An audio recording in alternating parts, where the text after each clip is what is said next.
Electric flux पढ़ रहे थे हम लोग। Yes sir.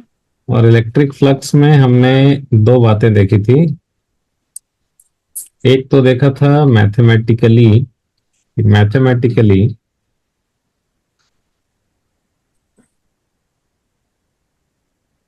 देखा था कि फ्लक्स जो होता है वो होता है ई डॉट एरिया, है ना। यस। और दूसरा देखा था ज्योमेट्रिकली। ज्योमेट्रिकली ये क्या होता है? इलेक्ट्रिक फ्लक्स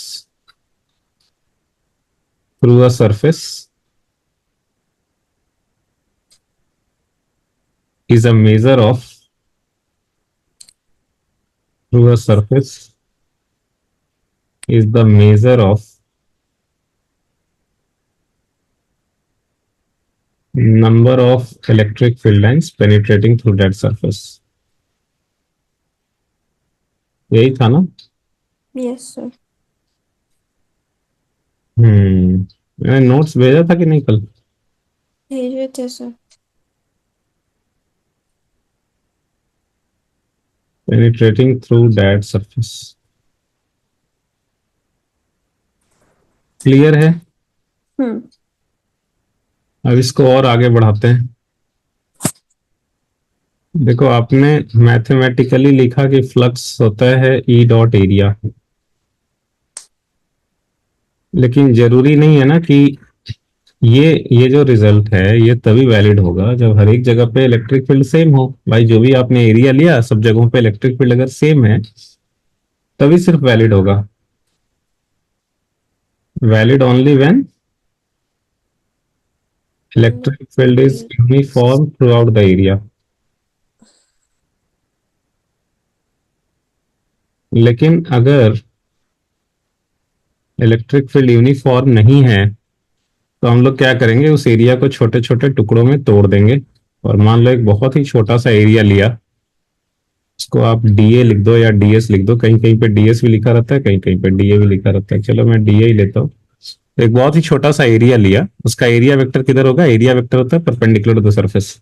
मान लो एरिया वेक्टर इधर आ रहा है, परपेंडिकुलर टू द सरफेस। तो बहुत, चूंकि ये एरिया बहुत ही ज्यादा छोटा है तो आप ये मान सकते हो कि इसके हर एक पॉइंट पे इलेक्ट्रिक फील्ड की डायरेक्शन सेम है। बिकॉज ये इनफाइनाइटेसिमली स्मॉल है, बहुत, जितना आप सोच सकते हो उससे भी ज्यादा छोटा। तो इसके हर एक पॉइंट पे तो आप मान सकते हो कि इलेक्ट्रिक फील्ड जो है वो यूनिफॉर्म है। और मान लो, अच्छा, एरिया वेक्टर का डायरेक्शन किधर लिया जाता है? Perpendicular to the surface. तो मान लो इस पॉइंट पे ई और डी ए के बीच में एंगल बन रहा है थीटा। तो इसके थ्रू जो फ्लक्स होगा वो हम लोग लिखेंगे डी फाई। और डी फाई हो जाएगा कितना? E dot D A. ये हो जाएगा इस छोटे से एरिया के थ्रू फ्लक्स, है ना। Yes sir. और फ्लक्स जो है वो स्केलर क्वांटिटी है, तो टोटल इलेक्ट्रिक फ्लक्स लिखना होगा तो सारे फ्लक्स को जोड़ देंगे। तो सारे फ्लक्स को जोड़ देंगे तो वो इंटीग्रेशन, कंटिन्यूअस समेशन का मतलब इंटीग्रेशन। तो ये हो जाएगा integral of E dot D A. ठीक है। Yes sir. हाँ, फ्लक्स का इधर लिख ही लो। फ्लक्स जो है वो कैसा क्वांटिटी है? स्केलर है। और एसआई यूनिट क्या हो जाएगा इसका? SI metre. SI unit electric field का कितना होता है? इलेक्ट्रिक फील्ड का unit ton coulomb. F equal to होता है क्यू ई, तो ई इक्वल टू हो गया एफ बाई क्यू। फोर्स का हो गया न्यूटन पर कूलम। तो इंटू इधर हो मीटर गया newton per per coulomb coulomb into metre per square. Into metre square. ये हो जाएगा ऐसा यूनिट, है ना। हम्म। तो ये हो गया आपका जो है वो इलेक्ट्रिक फ्लक्स। सो सो तो हमें ये रिजल्ट पता चला कि भाई इन जनरल हमें ये वाली रिजल्ट याद रखनी है कि फ्लक्स जो होगा वो ई और एरिया वेक्टर का डॉट प्रोडक्ट लेंगे, उसका इंटीग्रेशन होगा। ठीक है। Hmm. Okay, so let us do some examples.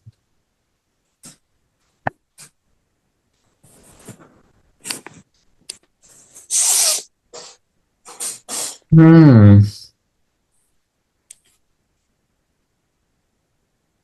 कुछ एग्जांपल्स लेते हैं हम लोग। कुछ एग्जांपल्स तो किया होगा ना आपने, किस टाइप के एग्जांपल्स किए? सर क्या किस इसी इसके अभी तक कोई न्यूमेरिकल्स नहीं कराया सर ने, स्टार्ट हुआ है ना अभी फ्लक्स। क्या अभी स्टार्ट ही हुआ है? हम्म। ओके। आज कराएंगे सर क्लास में। अच्छा, तो देखो मान लो ये एरिया है, मान लो ये एरिया है, हम्म। और ये जो है रेक्टेंगल है बेसिकली। बोलोगे सर ये रेक्टेंगल जैसा तो दिख नहीं रहा है, आप ऊपर से देख रहे हो ना, तो आप ऊपर से देख रहे हो इसीलिए नहीं दिख रहा है। तो इसका एरिया वेक्टर मान लो ये हो गया, इसकी लेंथ है एल और ब्रेड्थ है बी। ठीक है, मान लो लेंथ दिया हुआ है कुछ 4 मीटर, ब्रेड्थ दिया हुआ है कुछ 3 मीटर, और इलेक्ट्रिक फील्ड यहाँ पे दिया हुआ है ऐसे। ये इलेक्ट्रिक फील्ड जो है वो यूनिफॉर्म है, और ये एंगल गिवन है 60 डिग्री। इलेक्ट्रिक फील्ड है यूनिफॉर्म, और इसकी वैल्यू है 2 न्यूटन पर कूलम। तो क्या हो जाएगा फ्लक्स इस सरफेस से? तो इलेक्ट्रिक फील्ड यूनिफॉर्म है, तब तो हम लोग को इंटीग्रेशन करने की जरूरत नहीं है। नहीं है। तो ये हो जाएगा mod of E into mod of area into cos of theta. What is theta? Theta is the angle between area vector and electric field vector. Hmm. तो इलेक्ट्रिक फील्ड है 2 newton per coulomb, 2 newton per coulomb, और area हो गया कितना, length into breadth, so 4 into 3 metre square, और cos of 60। तो ये कितना हो जाएगा, ये हो जाएगा 12 न्यूटन मीटर स्क्वायर पर कूलम। ये आंसर हो गया। हम्म। अब इसमें एक चीज और है कि एरिया वेक्टर हमने परपेंडिकुलर तो लिया, बट एरो इधर ही क्यों लिया? क्या नीचे नहीं ले सकते हैं एरो? परपेंडिकुलर तो सरफेस ही तो होता है, तो क्या नीचे नहीं ले सकते हैं? ले सकते हैं। प्लेनर एरिया के लिए एरो का डायरेक्शन दोनों लिया जा सकता है, दोनों में कुछ भी लिया जा सकता है।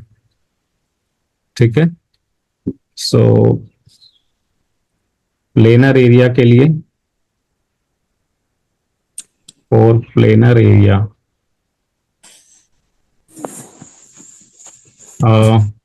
Sorry, for planar area direction of, या you can say two directions of arrow possible, two direction of arrow is possible.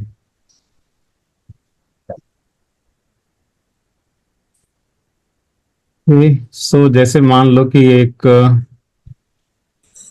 ऐसे है ये प्लेट, ये प्लेट ऐसे है, इसमें आप एरिया वेक्टर का डायरेक्शन इधर भी ले सकते हो परपेंडिकुलर टू द सरफेस, और इधर भी ले सकते हो।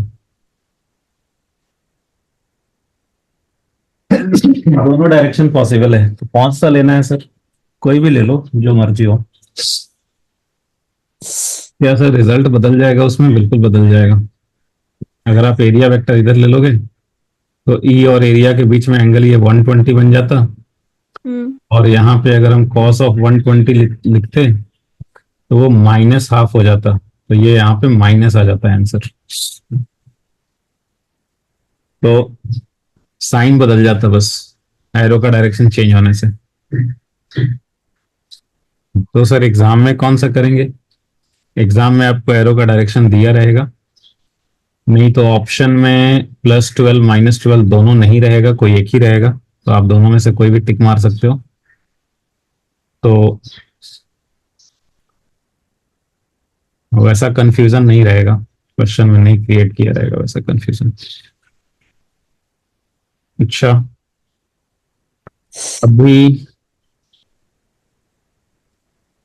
अगर ये एरिया है, ये लेंथ आपका 3 मीटर, ब्रेड 2 मीटर, और मान लो एरिया वेक्टर इधर लिया है, और इलेक्ट्रिक फील्ड भी इधर ही दिया हुआ है। इलेक्ट्रिक फील्ड जो है ये भी है यूनिफॉर्म, और ये दिया हुआ है वही 2 न्यूटन पर कूलम। कितना है? 2, हाँ 2 न्यूटन पर कूलम। तो यहाँ पे कितना होगा फ्लक्स? 0। यहाँ पे फ्लक्स हो जाएगा ई डॉट एरिया, मतलब mod of E into mod of area into E, और इलेक्ट्रिक फील्ड के बीच में एंगल बन रहा है 0 डिग्री। तो मॉड ऑफ ई हो गया 2 न्यूटन पर कूलम, एरिया हो गया length into breadth 3 into 2 metre square, cos 0 हो गया 1। तो ये कितना हो गया? 12। तो 0 कैसे हुआ चुनमुन? सर मैंने एंगल बोला था 0। अच्छा अच्छा, एंगल 0, ओके। तो पिछले वाले से इसमें फ्लक्स, ओ सॉरी, मैंने एरिया अलग ले लिया क्या इस बार? 4 3, एक सेकंड एक सेकंड, एरिया ना 4 3 ही कर दो भाई, एरिया 4 3 ही कर दो। 4 मीटर, 3 मीटर। तो ये कितना हो गया? 4 इंटू 3, 12। 12। वही तो ये हो 12। जाएगा 24। पिछले वाले से ज्यादा आया फ्लक्स या कम आया? सर डबल आया है। डबल आया। इसका मतलब कि double number of field lines must be penetrating, है ना? Yes sir.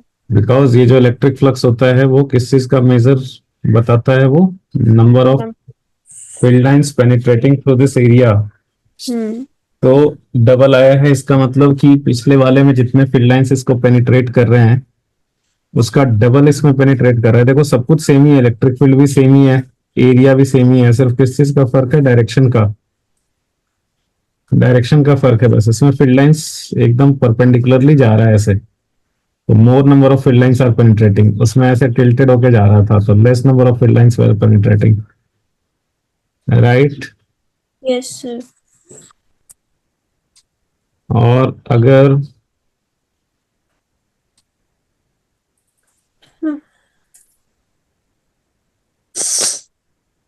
ये लेंथ है 4 मीटर और ये है 3 मीटर, और मान लो कि फील्ड लाइंस ऐसे हैं,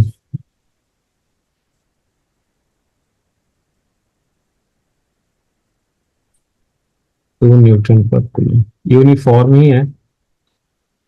अच्छा ये बताओ, यूनिफॉर्म इलेक्ट्रिक फील्ड की वजह से फील्ड लाइंस कैसे होते हैं? ये पढ़ा होगा आपने, लिखाया गया होगा आपको। Electric field lines due to uniform electric field.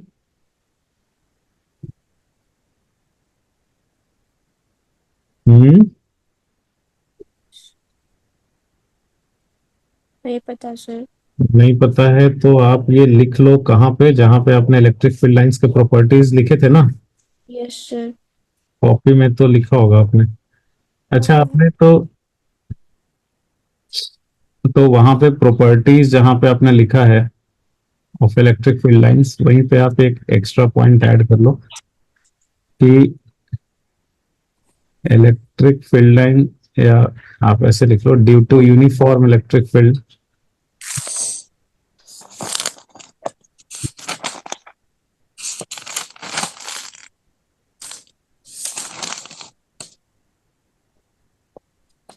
Electric field lines. अच्छा आपने हमारे लिए अलग कॉपी और आकाश के लिए अलग बनाया कि एक ही में लिख देते हैं सब?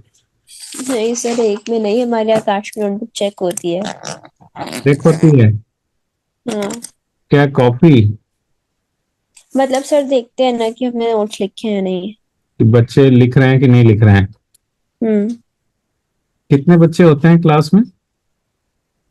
सर इस बार तो बैच में बहुत सारे बच्चे हैं, 60 प्लस हैं।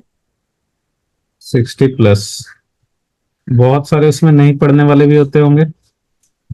पता नहीं। नहीं नहीं, मतलब क्लास में हल्ला कर रहे हैं नहीं, कॉपी में लिख रहे हैं नहीं, ये सबसे तो पता चलता है कि नहीं? ये सब तो सर, पता चलता है। सर मुझे नहीं पता, मैंने कभी देखा नहीं। मतलब क्लास में हल्ला वल्ला नहीं होता। नहीं होता है? तो सर जो है वो चेक करते रहते हैं कॉपी? हाँ, जैसे आज हो आज वो देखेंगे कि हमने एनसीईआरटी के क्वेश्चंस करे हैं, और आज वो हमारा रजिस्टर भी देखेंगे। अच्छा, एनसीईआरटी तो प्रॉब्लम करने के अलग कॉपी है क्या? उन्होंने अलग बनवाई है। अच्छा, प्रॉब्लम करने के अलग कॉपीज है, तो उसमें देखा जाएगा कि आपने एनसीईआरटी के क्वेश्चंस किए हैं कि नहीं। हाँ, और वो नोट्स का रजिस्टर भी देखेंगे आज। और एक नोट्स का रजिस्टर देखेंगे। अच्छा, नोट्स वाले रजिस्टर की क्लास में आप लिखते हो कि नहीं? हम्म। तो ये सारे क्लास के बच्चों के देखते हैं? हाँ सर। और ये कॉपीज कलेक्ट करके चेक होती हैं या क्लास में ऐसे घूमते घूमते देख लिए? नहीं, वैसे घूमते घूमते मतलब उनको लगता है ना कि इस बच्चे ने नहीं लिखा होगा, तो उसका ठीक अच्छा। से देखते हैं। अच्छा। और जिनको उनको लगता है कि हाँ ये चलो लिख लेते हैं, लास्ट ईयर भी ठीक ठाक बच्चे थे, ठीक उनका है। नहीं ज्यादा ठीक से। और कितना टाइम लगता है ये चेक करने में? 10-15 मिनट्स। और कितने क्या बोल रहा था मैं, एक वीक में जैसे फिजिक्स की कितने हाँ, घंटे क्लास होती है? 3 क्लासेस होती हैं उसमें। Of 1.5 hour each. Hmm. So एक वीक में 4.5 आवर्स होते हैं हम्म। फिजिक्स की classes total. Yes sir. Okay. तो देखो यहाँ पे, due to uniform electric field lines are parallel and equally spaced, आपके लिए बहुत इंपॉर्टेंट है ये, बिकॉज ये आसान है। एनसीईआरटी में भी है, सब जगह रहता है, बोर्ड्स में भी रहते हैं। Due to uniform electric field lines are parallel and equally spaced. Uniform electric field का जो है ना, वो जो फील्ड लाइंस होगा वो पैरेलल होगा और इक्वली स्पेस्ड होगा। बोलो ऐसा क्यों? ऐसा क्यों? सर क्योंकि वो यूनिफॉर्म है। यूनिफॉर्म है तो डायरेक्शन तो सेम होगा ना, तो हम्म। पैरेलल चाहिए। और मैग्नीट्यूड भी सेम है, तो मैग्नीट्यूड सेम है तो डेंसिटी भी सेम होनी चाहिए। हम्म। डेंसिटी सेम होनी चाहिए तो they should be equally spaced. Hmm. तो this is an example of uniform electric field. और अगर मान लो ऐसा है इलेक्ट्रिक फील्ड, तो ये कैसा, किस चीज का एग्जांपल हो गया? नॉन यूनिफॉर्म फील्ड का, यूनिफॉर्म। है ना? Yes sir. तो ये नॉन यूनिफॉर्म का हो गया, ये यूनिफॉर्म हो गया। अगर मान लो डायरेक्शन सेम ही है लेकिन डेंसिटी अलग अलग है, इधर ज्यादा है फिर कम हो गया, तो ये किस चीज का एग्जांपल हो गया? Non uniform. हाँ।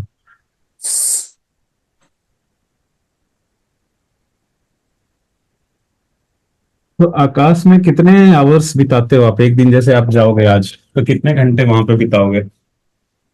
फिर मैं 11 o'clock आकाश एग्जैक्ट पहुंच जाती हूँ, और क्या? 4 बजे मैं वापस पंच करती हूँ आई कार्ड अपना। क्या? मैं 11 बजे पहले अपना आई कार्ड पंच करती हूँ, फिर 4 बजे करती हूँ सीधा। ओ, 5 घंटे हम्म। पंचिंग होता है क्या वहां पे? हाँ, वहाँ पे आई कार्ड पंच करते हैं अटेंडेंस के लिए। बायोमेट, अच्छा, आई कार्ड पंच करना होता है, तो आपका आई कार्ड लेके कोई दूसरी स्टूडेंट चली जाएगी, वो आई कार्ड पंच कर देगी। ही नहीं है मेरा आई कार्ड। हाँ। मेरे पास ही होता है मेरा आई कार्ड। नहीं नहीं, मैं बोल रहा हूँ कि कोई स्टूडेंट फिर तो दूसरे का भी लेके जा सकता है ना। हाँ। ये अलग बात है, सर पहचान लेंगे तो। वो तो शक्ल तो देखी होती है। चलिए यहाँ पे देखिए। तो इलेक्ट्रिक फील्ड जो है, यहाँ पे क्या होगा? फ्लक्स। यहाँ पे एरिया वेक्टर किधर लेंगे? Perpendicular to the surface. Hmm. तो ये एरिया वेक्टर हो गया परपेंडिकुलर टू द सरफेस, और ये इलेक्ट्रिक फील्ड है, एरिया वेक्टर के परपेंडिकुलर हो गया, तो दोनों के बीच में एंगल कितना हो गया? 90। तो फ्लक्स कितना हो जाएगा? 0 न्यूटन पर किलोमीटर स्क्वायर। जीरो हो गया फ्लक्स। हम्म। फ्लक्स मैथमेटिकली जीरो आ गया, ज्योमेट्रिकली इसका मतलब क्या हुआ? ज्योमेट्रिकली फ्लक्स किस चीज का मेजर होता था? Number of field lines penetrating to the surface area, sorry. No electric field lines are penetrating the surface. तो यहाँ पे जो फील्ड लाइंस है ना, वो ऐसे सरफेस को पैरेलली छू के निकल जा रहा है, उसको पेनिट्रेट नहीं कर रहा है कि नहीं? Yes sir. पेनिट्रेट करना हुआ मतलब एक साइड से दूसरे साइड जाना। तो ये यहाँ पे क्या है कि सरफेस के पैरेलली होके निकल जा रहा है, छू के निकल जा रहा है, उसको पेनिट्रेट नहीं कर रहा है ना? Yes sir. तो यहाँ पे इसीलिए फ्लक्स आ रहा है जीरो। क्या समझे? चुनमन, यस सर। क्या समझे? सर समझ गए। हम्म हम्म हम्म हम्म हम्म हम्म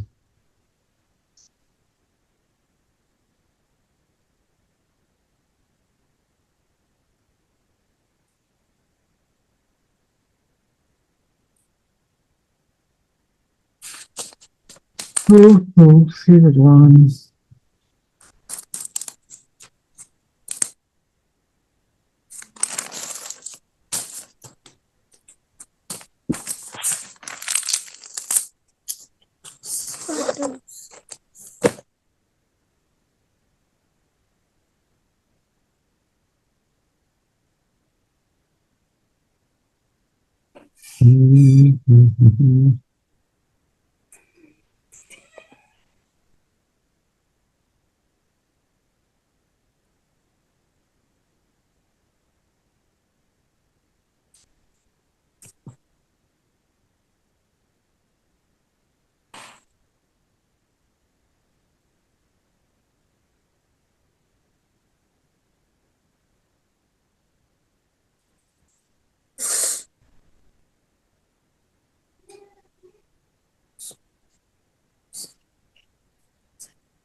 ये देखो, हम्म, कुछ ऐसा क्या? डायग्राम है ये। ये क्या है? हम्म सर ये क्या है? ये क्या है? ये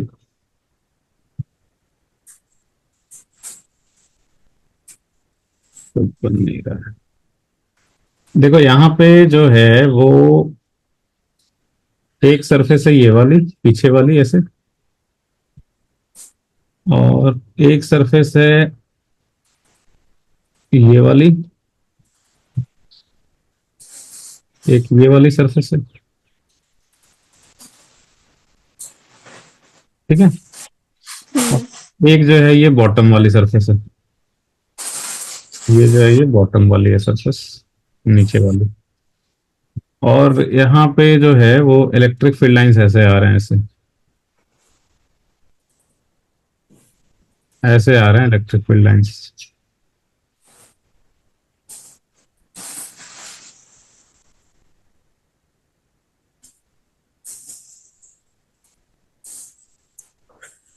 तो ये बताइए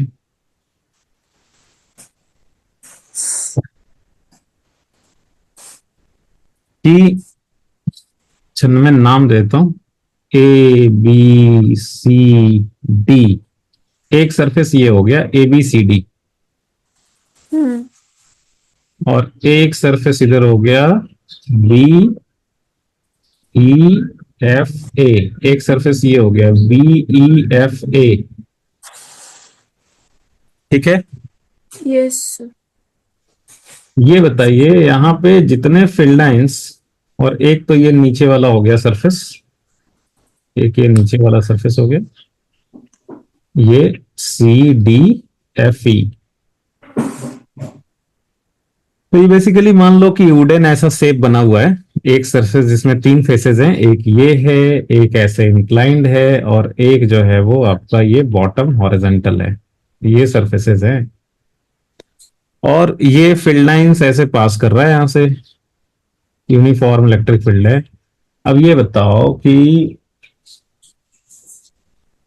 यूनिफॉर्म है, ये बताओ कि जितने फील्ड लाइंस ये वाले सरफेस से, नहीं, जितने फील्ड लाइंस ये जो सरफेस है इंक्लाइंड वाला,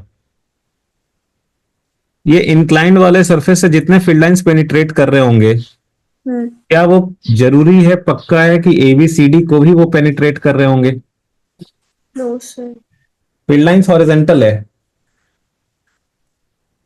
ये जो इंक्लाइंड वाला फेज है उसे जितने फील्ड लाइंस पेनिट्रेट कर रहे होंगे, क्या ये जरूरी है कि वो ये वर्टिकल वाले फेज को भी पेनिट्रेट कर रहे होंगे? No sir. आप बताओ कैसे, अगर फील्ड लाइंस हॉरिजॉन्टल है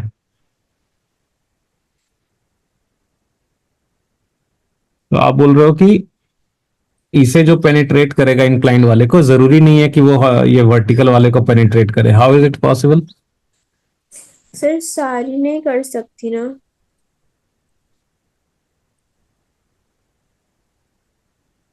सारी नहीं कर सकती, तो कोई डायरेक्शन आप बता सकते हो जो कि ऐसा मतलब इलेक्ट्रिक फील्ड तो हॉरिजॉन्टल है, तो कोई एक ऐसा चीज बता सकते हो, कोई ऐसा केस जिसमें कि ये इंक्लाइंड वाले को फील्ड लाइन पेनिट्रेट करे बट वर्टिकल वाले को नहीं करे? अच्छा, आप उससे उसको कंपेयर कर रहे हो क्या? फिर तो करेंगी, सॉरी मुझे लगा आप वर्टिकल वाले को उससे कर रहे हो, इंक्लाइंड से। नहीं, वर्टिकल वाले को भी अगर जो पेनिट्रेट करेगा वो तो इंक्लाइंड से पास करेगा ही। जरूरी थोड़ी है सर। जरूरी तो है। फील्ड लाइंस अगर ये बिल्कुल वर्टिकल फील्ड लाइंस, ये अगर बिल्कुल इसके परपेंडिकुलर है, हॉरिजेंटली आ रहा है, तो जो भी फील्ड लाइंस यहां से जाएगा वो इंक्लाइंड वाले को भी पेनिट्रेट करेगा। सर लेकिन अभी तो ऊपर देखा था क्वेश्चंस में किधर? कि परपेंडिकुलर वाले में ज्यादा नंबर ऑफ फील्ड लाइंस होती है।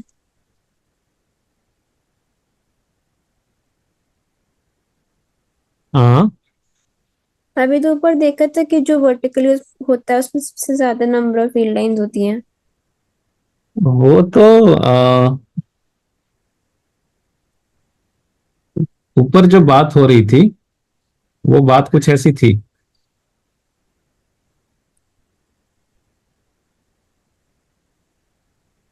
ऊपर जो बात हो रही थी वो ऐसी थी कि एक डायग्राम ऐसा है, उसमें परपेंडिकुलरली पेनिट्रेट कर रहे हैं, और उसमें सिचुएशन कुछ ऐसा ऐसा था कि दूसरे डायग्राम में यही वाला एरिया है, बट उसमें फील्ड लाइंस ऐसे जा रही हैं, ऐसे कुछ एंगल पे। तो इन दो फिगर्स ऊपर में जो रिजल्ट जिसकी आप बात कर रहे हो उसमें ये दो फिगर्स में कंपैरिजन हो रहा था कि इस वाले में more number of field lines will penetrate compare to this वाला एरिया, कंपेयर टू दिस वाला फिगर। अच्छा। उसमें एरिया सेम ही था, फील्ड लाइंस की डायरेक्शन अलग अलग ली गई थी। हम्म।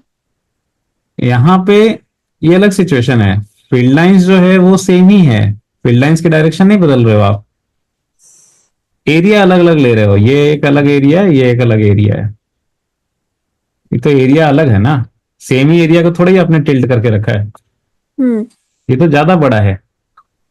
ऐसा थोड़ी है कि आपने इसी को टिल्ट करके, हाँ आप इसी को टिल्ट करके अगर इधर रखते तो बोल ही सकते थे कि हाँ इस वाले से कम ही फील्ड लाइंस पेनिट्रेट करेगा, बट इसमें तो आपने एरिया बढ़ा दिया है ना, सच दैट ये पूरा इतना कवर हो, ये पूरा वर्टिकल वाला कवर हो। आप जो बोल रहे हो उसमें आप बोल रहे हो कि मैं इसी एरिया को टिल्ट करके ऐसे रख दूंगा, इसी एरिया को ऐसे टिल्ट करके रखेंगे तो ये तो छोटा एरिया ही हो जाएगा ना, तो इसको तो बढ़ाया है सच दैट कि पूरा कवर हो। हम्म। आई बात समझ में? Yes sir. तो इस डायग्राम से सोचो कि डायग्राम से क्या ये जरूरी है कि ये दोनों एरिया से सेम ही फील्ड लाइंस पास करें? Yes sir. जो वर्टिकल वाले से पास करेगा वो तो इंक्लाइन प्लेन से होके ही जाएगा, अदरवाइज कैसे, मतलब मुड़ तो नहीं रहा है, इट इज नॉट बेंडिंग, तो इसको तो इंक्लाइन वाले से पास करना ही पड़ेगा। जी सर। क्या समझे? हम्म। सर वो मेरे को लगा सब इस दोनों का एक जैसा ही एरिया है, सब कुछ सेम सेम है तो इसलिए। यहाँ पे एरिया बढ़ाया सच दैट कि ये पूरा कवर हो। हम्म। तो इसका मतलब कि ज्योमेट्रिकली हमें ये दिख रहा है कि जितना इलेक्ट्रिक फ्लक्स ये वर्टिकल वाले सरफेस से एबीसीडी से होगा, उतना ही इलेक्ट्रिक फ्लक्स ये इंक्लाइंड वाला जो सरफेस है बीई एफ ए उससे भी होना चाहिए। Yes sir. ज्योमेट्रिकली ये दिख रहा है, हम्म।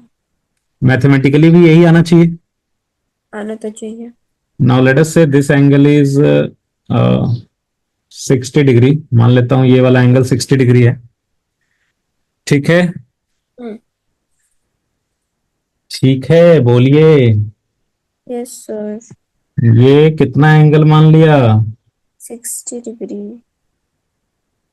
तो ये बताइए इसका एरिया वेक्टर किधर होगा? परपेंडिकुलर ये होगा सर। परपेंडिकुलर होगा ऐसे, हम्म। है ना? Yes sir. तो इसके परपेंडिकुलर होगा ऐसे।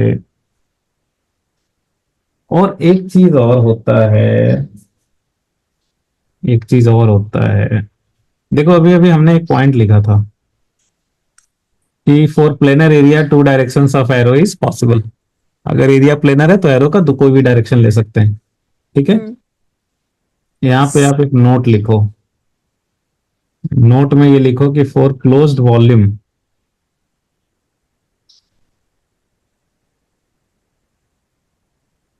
For closed volume direction of area is perpendicular to the surface. क्या अभी आपको स्क्रीन पूरा फुल स्क्रीन में दिख रहा है मोबाइल पे? जी सर। अच्छा। इसमें ये नहीं होता है कि हाँ कुछ लेफ्ट और राइट स्लाइड करना पड़ रहा है देखने के लिए, कुछ छुप गया है तो? नहीं। अच्छा, विजिबिलिटी बढ़िया है। जी sir. Okay, so for closed volume direction of area is perpendicular to the surface and away from the volume,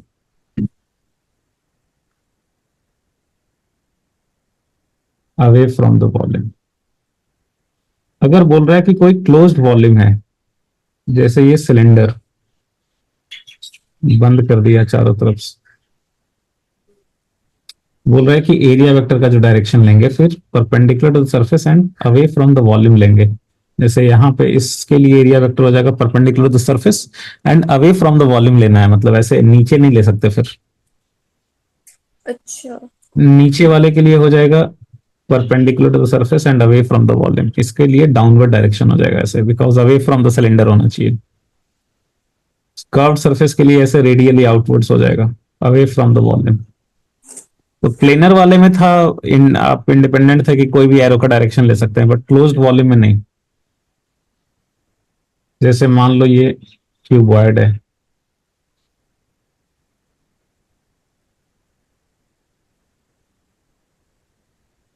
तो यहाँ पे एरिया वेक्टर का डायरेक्शन हो जाएगा इधर, यहाँ पे एरिया वेक्टर का डायरेक्शन हो जाएगा इधर, यहाँ पे एरिया वेक्टर का डायरेक्शन इधर हो जाएगा, यहाँ पे एरिया वेक्टर का डायरेक्शन इधर हो जाएगा। सिमिलरली ये जो फेस आपके सामने है उसके लिए एरिया वेक्टर टुवर्ड्स यू हो जाएगा, और जो फेस आपके पीछे है उसके लिए area vector away from you हो जाएगा। ठीक है। Yes sir. अगर स्फेरिकल सरफेस है उसके लिए area vector perpendicular to the surface and away from the volume, बाहर की तरफ। आई बात समझ में? हाँ जी। तो यहाँ पे एरिया वेक्टर किधर लोगे आप? देखो अगर ये देखो, हॉरिजेंटल से ये टिल्टेड है कितने पे, 60 डिग्री पे। हम्म। हॉरिजेंटल वाला सरफेस से ये टिल्ट कितना है इसका, 60। 60। अभी हॉरिजेंटल वाले के लिए एरिया वेक्टर किधर होगा, ऐसे। Yes sir. तो आप क्या करो कि अब देखो जैसे जैसे हॉरिजेंटल वाले को टिल्ट करोगे तो इसका जो एरिया वेक्टर है वो भी टिल्ट होगा। तो अगर आपने उसको 60 डिग्री से सरफेस को टिल्ट किया तो इसका एरिया वेक्टर भी क्या होगा, 60 डिग्री से टिल्ट होगा। जाएगा। है कि नहीं। Yes sir. तो इसका जो एरिया वेक्टर होगा वो किधर होगा, वर्टिकल से 60 डिग्री पे। हम्म। आ रही है बात समझ में। जी सर। अच्छा। हम्म। और एक काम करो, ये वाला एरिया जो है ना, ए बी सी डी, इस वाले एरिया को नाम दो आप कुछ लाइक A1। क्या नाम दो, E1। A1। और ये वाले एरिया को नाम दो आप A2। ठीक है। तो A2 और A1 में क्या रिलेशन होगा,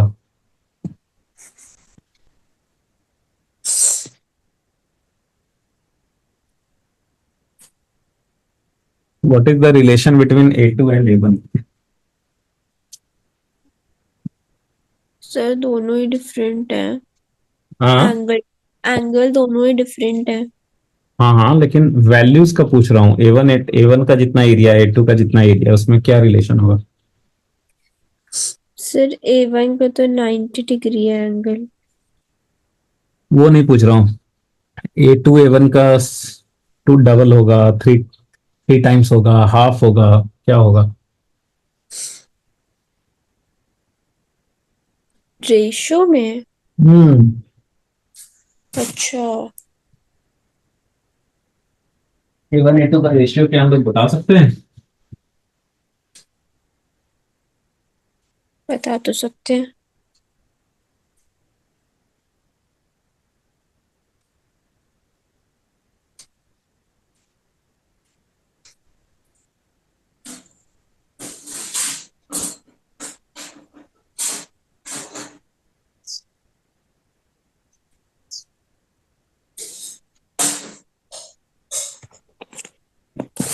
बोलिए।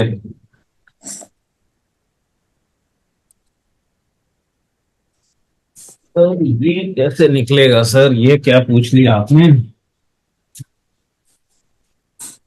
सर देखो A1 is 3/2 times of A2। देखो यहाँ पे ये जो ट्रायंगल है ADF, is it a right angle triangle. Yes sir. तो ये 60 है तो क्या ये 30 होगा, हाँ। होगा कि नहीं। Yes sir. अच्छा, ये एंगल है 30। अब देखो, ये बताओ, ये जो A2 है, क्या इसी का वर्टिकल, क्या इसी का ये प्रोजेक्शन है इधर, ये वाला एरिया। हाँ। प्रोजेक्शन का मतलब ये हुआ कि आप इस साइड से अगर टॉर्च की लाइट मारो ऐसे, टॉर्च की। टॉर्च की या किसी भी चीज की ऐसे पैरेलल बीम ऑफ लाइट मारो, हम्म। तो क्या इसका शैडो इतना ही बड़ा बनेगा। बनेगा सर। अगर हम ऐसे पैरेलल बीम ऑफ लाइट यहां से मारें तो इसका शैडो बनेगा, क्या ये शैडो इतना बड़ा बनेगा।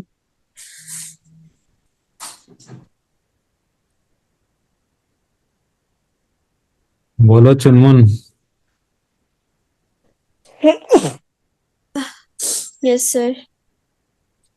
इतना बड़ा बनेगा ना शैडो। हाँ बनेगा। तो हम लोग इसको क्या बोलते हैं कि A2 का प्रोजेक्शन है ये वाला A1। ठीक है। हाँ जी। अच्छा, ये एंगल है 30। हम्म। ये A2 का प्रोजेक्शन इधर 30 डिग्री पे होना चाहिए, A2 cos 30। कितना होना चाहिए, A2 cos 30। और A2 cos 30, और ये वाली वैल्यू कितनी है A1, so A2 cos 30 will be equal to A1। आज बात समझ में नहीं सर। नहीं आई? हम्म। ये वाला एरिया है ना A2, हम्म। और ये वर्टिकल वाले से कितना एंगल बना रहा है? ये 30 डिग्री बना रहा है। तो हाँ। A2 का जो प्रोजेक्शन आएगा ना ये वर्टिकल वाले डायरेक्शन में, वो A2 cos 30 होगा। सर ये कैसे निकाला आपने? ये A2 है। हाँ। कोई भी सरफेस है ऐसे, जैसे मान लो कि कोई एक सरफेस है ऐसे, कोई एक ऐसे, आप ऐसे सोचो, मान लो कोई एक सरफेस है ऐसे A2, ठीक है। हम्म। और अगर आप यहां से लाइट दे रहे हो ऐसे, तो इसका शेडो कितना बड़ा बनेगा? इतना बड़ा बनेगा, इतना बड़ा बनेगा ना शेडो इसका। जी सर।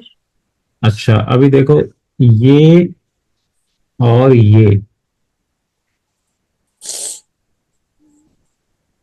ये और ये, मतलब इसका एक्सिस है ये वाला लाइन, और इसका एक्सिस है ये वर्टिकल। अगर ये एंगल थीटा हो, अगर ये एंगल थीटा थीटा हो, हो। तो अगर ये एरिया है A2, और इसका ये प्रोजेक्शन इधर ये वाला एरिया आ रहा है A1, और ये हम्म। एंगल है थीटा, तो A2 cos 30 होगा A1। ठीक है। Yes sir. A2 cos 30 क्या होगा? A1। तो यहाँ पे ऊपर में यही वाला डायग्राम तो था, ये वाला एरिया A2 था, हम्म।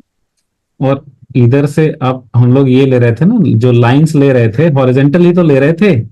Yes sir. इलेक्ट्रिक फील्ड ऐसे हॉरिजेंटली तो था, इसी को आप उल्टा बोल सकते हो ना, कि हम इधर से लाइट इस पे parallel beam of, I mean इस पे हॉरिजेंटल बीम ऑफ लाइट डाल रहे हैं, तो इसकी शेडो इतनी बड़ी बन रही है। हम्म।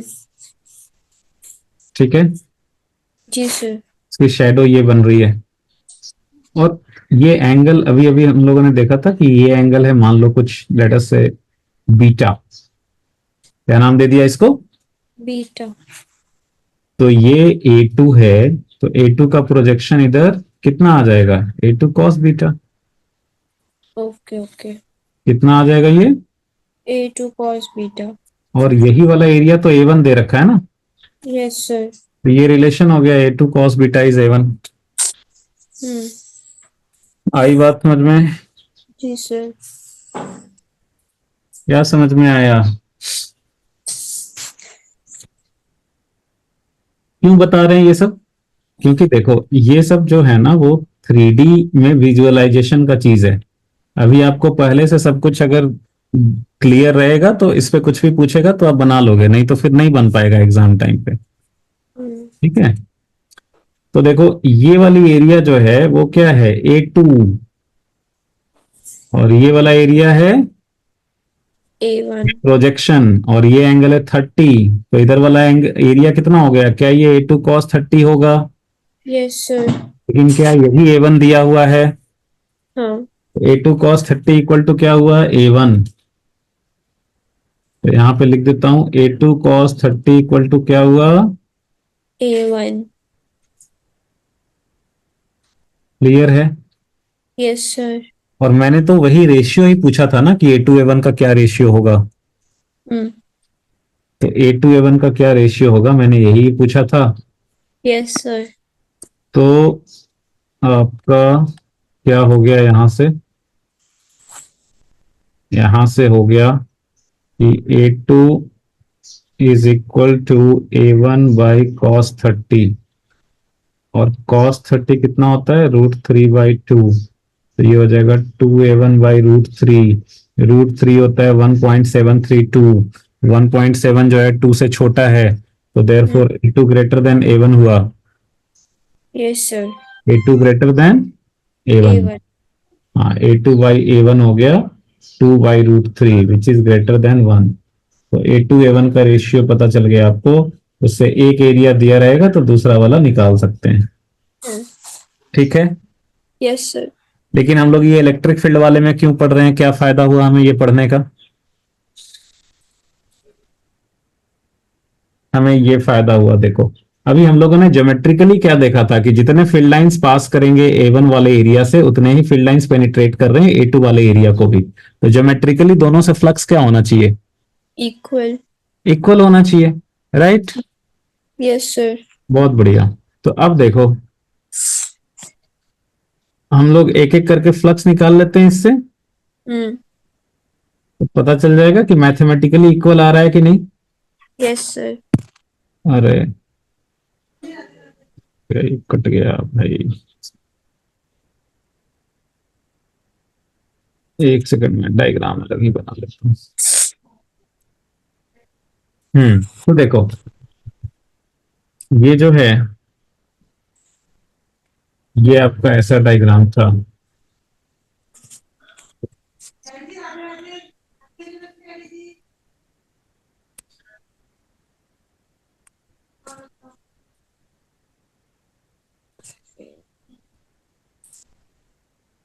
ये ऐसा डायग्राम था ना। हाँ जी। अच्छा अब देखो A1 के लिए एरिया वेक्टर किधर लोगे आप? Perpendicular to surface hmm. And away from the volume. इस बार तो ये क्लोज्ड वॉल्यूम है, अवे फ्रॉम द वॉल्यूम किधर हो गया? इधर। पीछे। हम्म। हाँ तो A1 का डायरेक्शन इधर हो गया। हम्म। और इलेक्ट्रिक फील्ड किधर है? परपेंडिकुलरली आगे। हम्म ठीक। तो दोनों के बीच में कितना एंगल बना?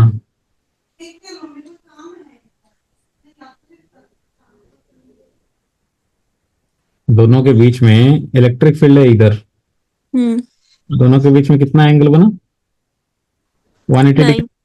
सॉरी, 180 क्या हो गया ये? तो फर्स्ट वाले से फ्लक्स कितना होगा? 180 कॉस 180 कितना होता है? Minus. Mod of A1 into cos of 180। Hmm. Cos of 180 होता है -1। क्या हो जाएगा? Minus mod of A into A1। पहले वाले से फ्लक्स इतना आया, ठीक है। हम्म। अच्छा दूसरे वाले से फ्लक्स क्या होगा? ये देखिए ये जो है दूसरे वाला का एरिया, ये 60 डिग्री था तो हमने देखा था ये 60 डिग्री पे होता है ऐसा एरिया। A2 इधर आया था, हम्म। है ना। और सर। इलेक्ट्रिक फील्ड इधर है, तो इलेक्ट्रिक फील्ड और A2 के बीच में कितना एंगल बन रहा है? 30 डिग्री। इलेक्ट्रिक फील्ड इधर है ना, और हाँ, 30 डिग्री। A2 इधर है ना, तो ये हम्म। एंगल 60 है तो ये वाला एंगल क्या 30 हुआ। Yes sir. दूसरे वाले से फ्लक्स कितना होगा? दूसरे वाले से फ्लक्स हुआ mod mod of cos P 30। Into mod of A2 cos 30। Cos of 30, ठीक है। Yes sir. Mod of E into, अच्छा ऊपर में देखो हमने A2 कितना निकाला, A1 A2 में रिलेशन आया ना अभी। हाँ। A2 is A1 by cos 30। Hmm. A2 कितना है? A1/cos 30। तो मैं लिख देता हूं यहाँ पे A2 के जगह पे लिख देता हूँ A1 बाई कॉस 30। क्या लिख दें A2 के जगह? A1/cos 30। अच्छा A2 के जगह वो लिख दिया, 30 कॉस 30 कट गया। Yes sir. फ्लक्स कितना आया यहाँ पे? Mod of E to A1 ही तो आया। Yes sir. बोलो हाँ या ना। हाँ। इधर कितना आया था? -E mod A mod. अच्छा मैग्नीट्यूड तो सेम ही है दोनों का। हाँ, डायरेक्शन अलग है बस। मैग्नीट्यूड सेम ही है बस, ये यहाँ पे माइनस है और ये यहाँ पे प्लस है। Yes sir. अच्छा ये बताओ ये 30 कहाँ गया फिर? ये कैसे कैसे हो गया, ये दोनों सेम कैसे हो गए? यहाँ पे एक cos 30 का टर्म आ गया इसको छोटा करने के लिए, पर यहाँ पे एरिया बढ़ गया। क्या हो गया? एरिया बढ़ गया। एरिया बढ़ गया, तो एरिया बढ़ गया तो ये दोनों कट गए। हम्म। फ्लक्स का मैग्नीट्यूड सेम ही है, यस सर। बस निगेटिव साइन का फर्क है। निगेटिव साइन का फर्क देखो अब क्या होता है कि देखो पहले वाले सरफेस से फील्ड लाइंस इंटर कर रहे हैं, पहले वाले सरफेस से फील्ड लाइंस। एंटर कर रहे हैं। तो जब भी फील्ड लाइंस इंटर करेगा ना किसी वॉल्यूम में तो फ्लक्स निगेटिव होगा। तो ये इंटर कर रहा था इसीलिए यहाँ पे निगेटिव आया है। तो जितने फील्ड लाइंस इंटर कर रहे हैं उतने ही फील्ड लाइंस इधर से बाहर निकल रहे हैं। देखो इस वाले से फील्ड लाइंस क्या हो रहे हैं, A2 वाले से बाहर निकल रहे हैं। तो जब फील्ड लाइंस बाहर निकलेगा ना तो पॉजिटिव होगा। तो जितने फील्ड लाइंस इंटर कर रहे हैं यानी कि जितना फ्लक्स निगेटिव हुआ उतना ही फ्लक्स A2 वाले से बाहर निकल रहे हैं। मतलब इधर से उतना ही फ्लक्स पॉजिटिव होगा। ये दोनों वैल्यू सेम है। आई बात समझ में? जी सर। तो with the help of this example आप क्या समझे? कि जो अंदर जाएगा वो पॉजिटिव, जो बाहर आएगा नहीं, जो अंदर जाएगा वो, वो निगेटिव। हाँ जो अंदर जाएगा वो नेगेटिव, जो बाहर आएगा वो पॉजिटिव। हाँ, तो जितने फील्ड लाइंस अंदर जा रहे हैं उतने ही फील्ड लाइंस बाहर आ रहे हैं। बाहर निकल रहे हैं। तो जितना फ्लक्स निगेटिव हुआ उतना ही फ्लक्स पॉजिटिव हुआ। पॉजिटिव हो गया। ठीक है, मैथमेटिकली भी दिख गया और ज्योमेट्रिकली तो दिख ही रहा था डायग्राम से। आसान है या डिफिकल्ट है? सर आसान भी नहीं है, डिफिकल्ट भी नहीं है। पहली बार के लिए डिफिकल्ट है, नेक्स्ट टाइम मतलब दूसरे बार से ये आसान है। क्या समझे? हाँ, अभी तो मॉडरेट लग रहा है। हाँ, चल एक एग्जाम्पल करते हैं। क्यूब बनाने आता है? Yes sir. कैसे बनाते हो आप? ऐसे ही बनाते हो दूसरे तरीके से बनाते हो? नहीं नहीं, मैं ऐसे नहीं बनाती। अच्छा, आप वैसे बनाते हो वो दो सीधा सीधा रेक्टेंगल बना के, मतलब दो हाँ। ऐसे ऐसे, एक ऐसे किया एक ऐसे किया, ऐसे जोड़ दी। किया। सही है। तो ये हो गया, ये हो गया। अभी मैं भी भूल गया आपसे बात करने के चक्कर में। अब मेरा गड़बड़ हो जाएगा इधर। सिर्फ ऐसे बना लो ना जैसे मैंने बताया। हाँ, बना लेते हैं। हम्म तो ये है क्यूब और इसके हर एक साइड का लेंथ है A। क्या है ये? ए। और इलेक्ट्रिक फील्ड है इधर E। और ये जो क्यूब है ना, क्यूब का ऐसा है कि ये cube is placed such that ये है एक्स एक्सिस, ये है वाई एक्सिस और ये है जेड एक्सिस। और तो ये वाला पॉइंट हो गया ओरिजिन, है ना, 0 0 0। Yes sir. ये ओरिजिन हो गया। और क्यूब का साइड लेंथ तो है A। सो ये जो है ये ओरिजिन हो गया। और इलेक्ट्रिक फील्ड जो है ना, वो यहाँ पे डायरेक्शन इलेक्ट्रिक फील्ड का थ्रू आउट सेम है। बट मैग्नीट्यूड चेंज हो रहा है इलेक्ट्रिक फील्ड का। मैं इलेक्ट्रिक फील्ड का मैग्नीट्यूड दिया है E0 + BX, where E0 and B are constants. तो ये आप लिख भी सकते हो, अदरवाइज अंडरस्टूड भी है कि दिया ही हुआ है कि भाई इलेक्ट्रिक फील्ड का magnitude is not constant, it is changing with x. So direction of E is uniform but magnitude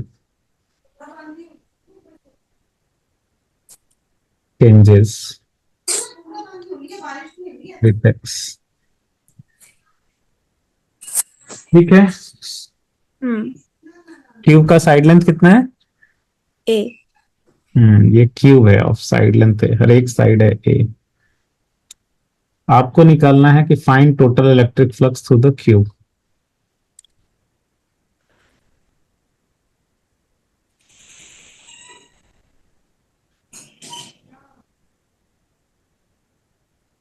sir area vector किस तरफ लेना है?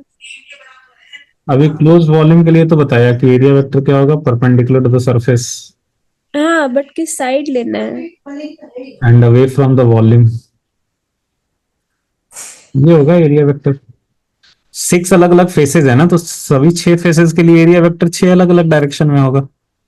तो एंगल भी चेंज हो जाएगा। हाँ, तो सभी 6 फेस का अलग अलग निकालेंगे ना। वाह, हे भगवान।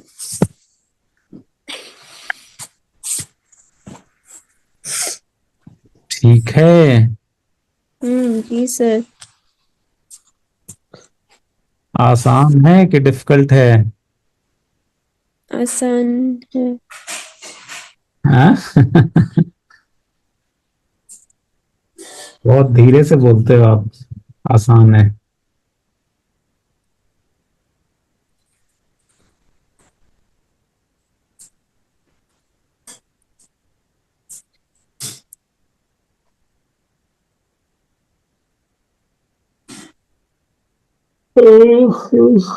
इलेक्ट्रिक फ्लक्स अभी हो ही रहा है क्या? सर थोड़े क्वेश्चंस थोड़े बहुत कराए थे, मतलब जिससे आपने भी कराया ना तो अभी ऊपर। गॉस लॉ हुआ नहीं है, गॉस लॉ नहीं हुआ अभी। गॉस लॉ में अभी बस वो ही लिखा है जो आपने बताया था ना लास्ट क्लास में, लीनियर डेंसिटी वाला। हम्म, अभी बस वो 3 फॉर्मूला लिखा है, आज कराएंगे गॉस लॉ। कोई बात नहीं। हाँ।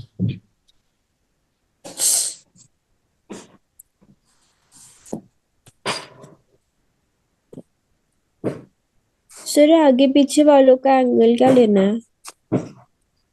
एरिया वेक्टर तो हमेशा perpendicular to surface and away from the volume लेंगे।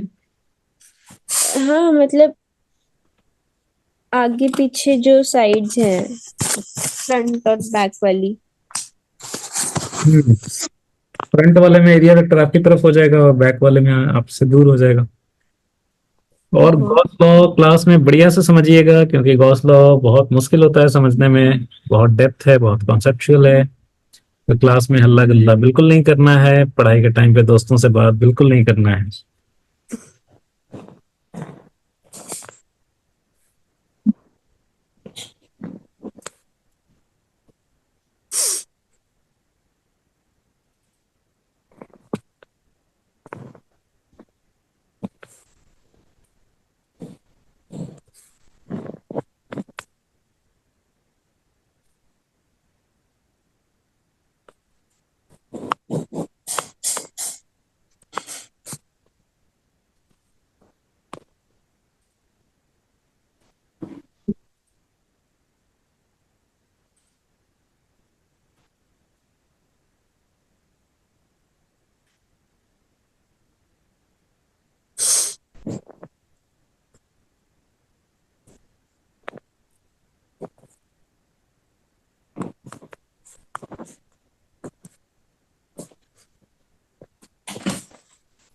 हम्म,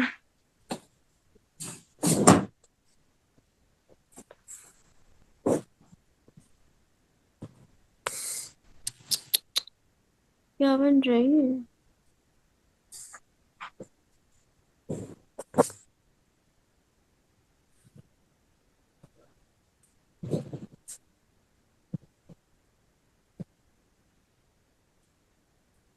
E matches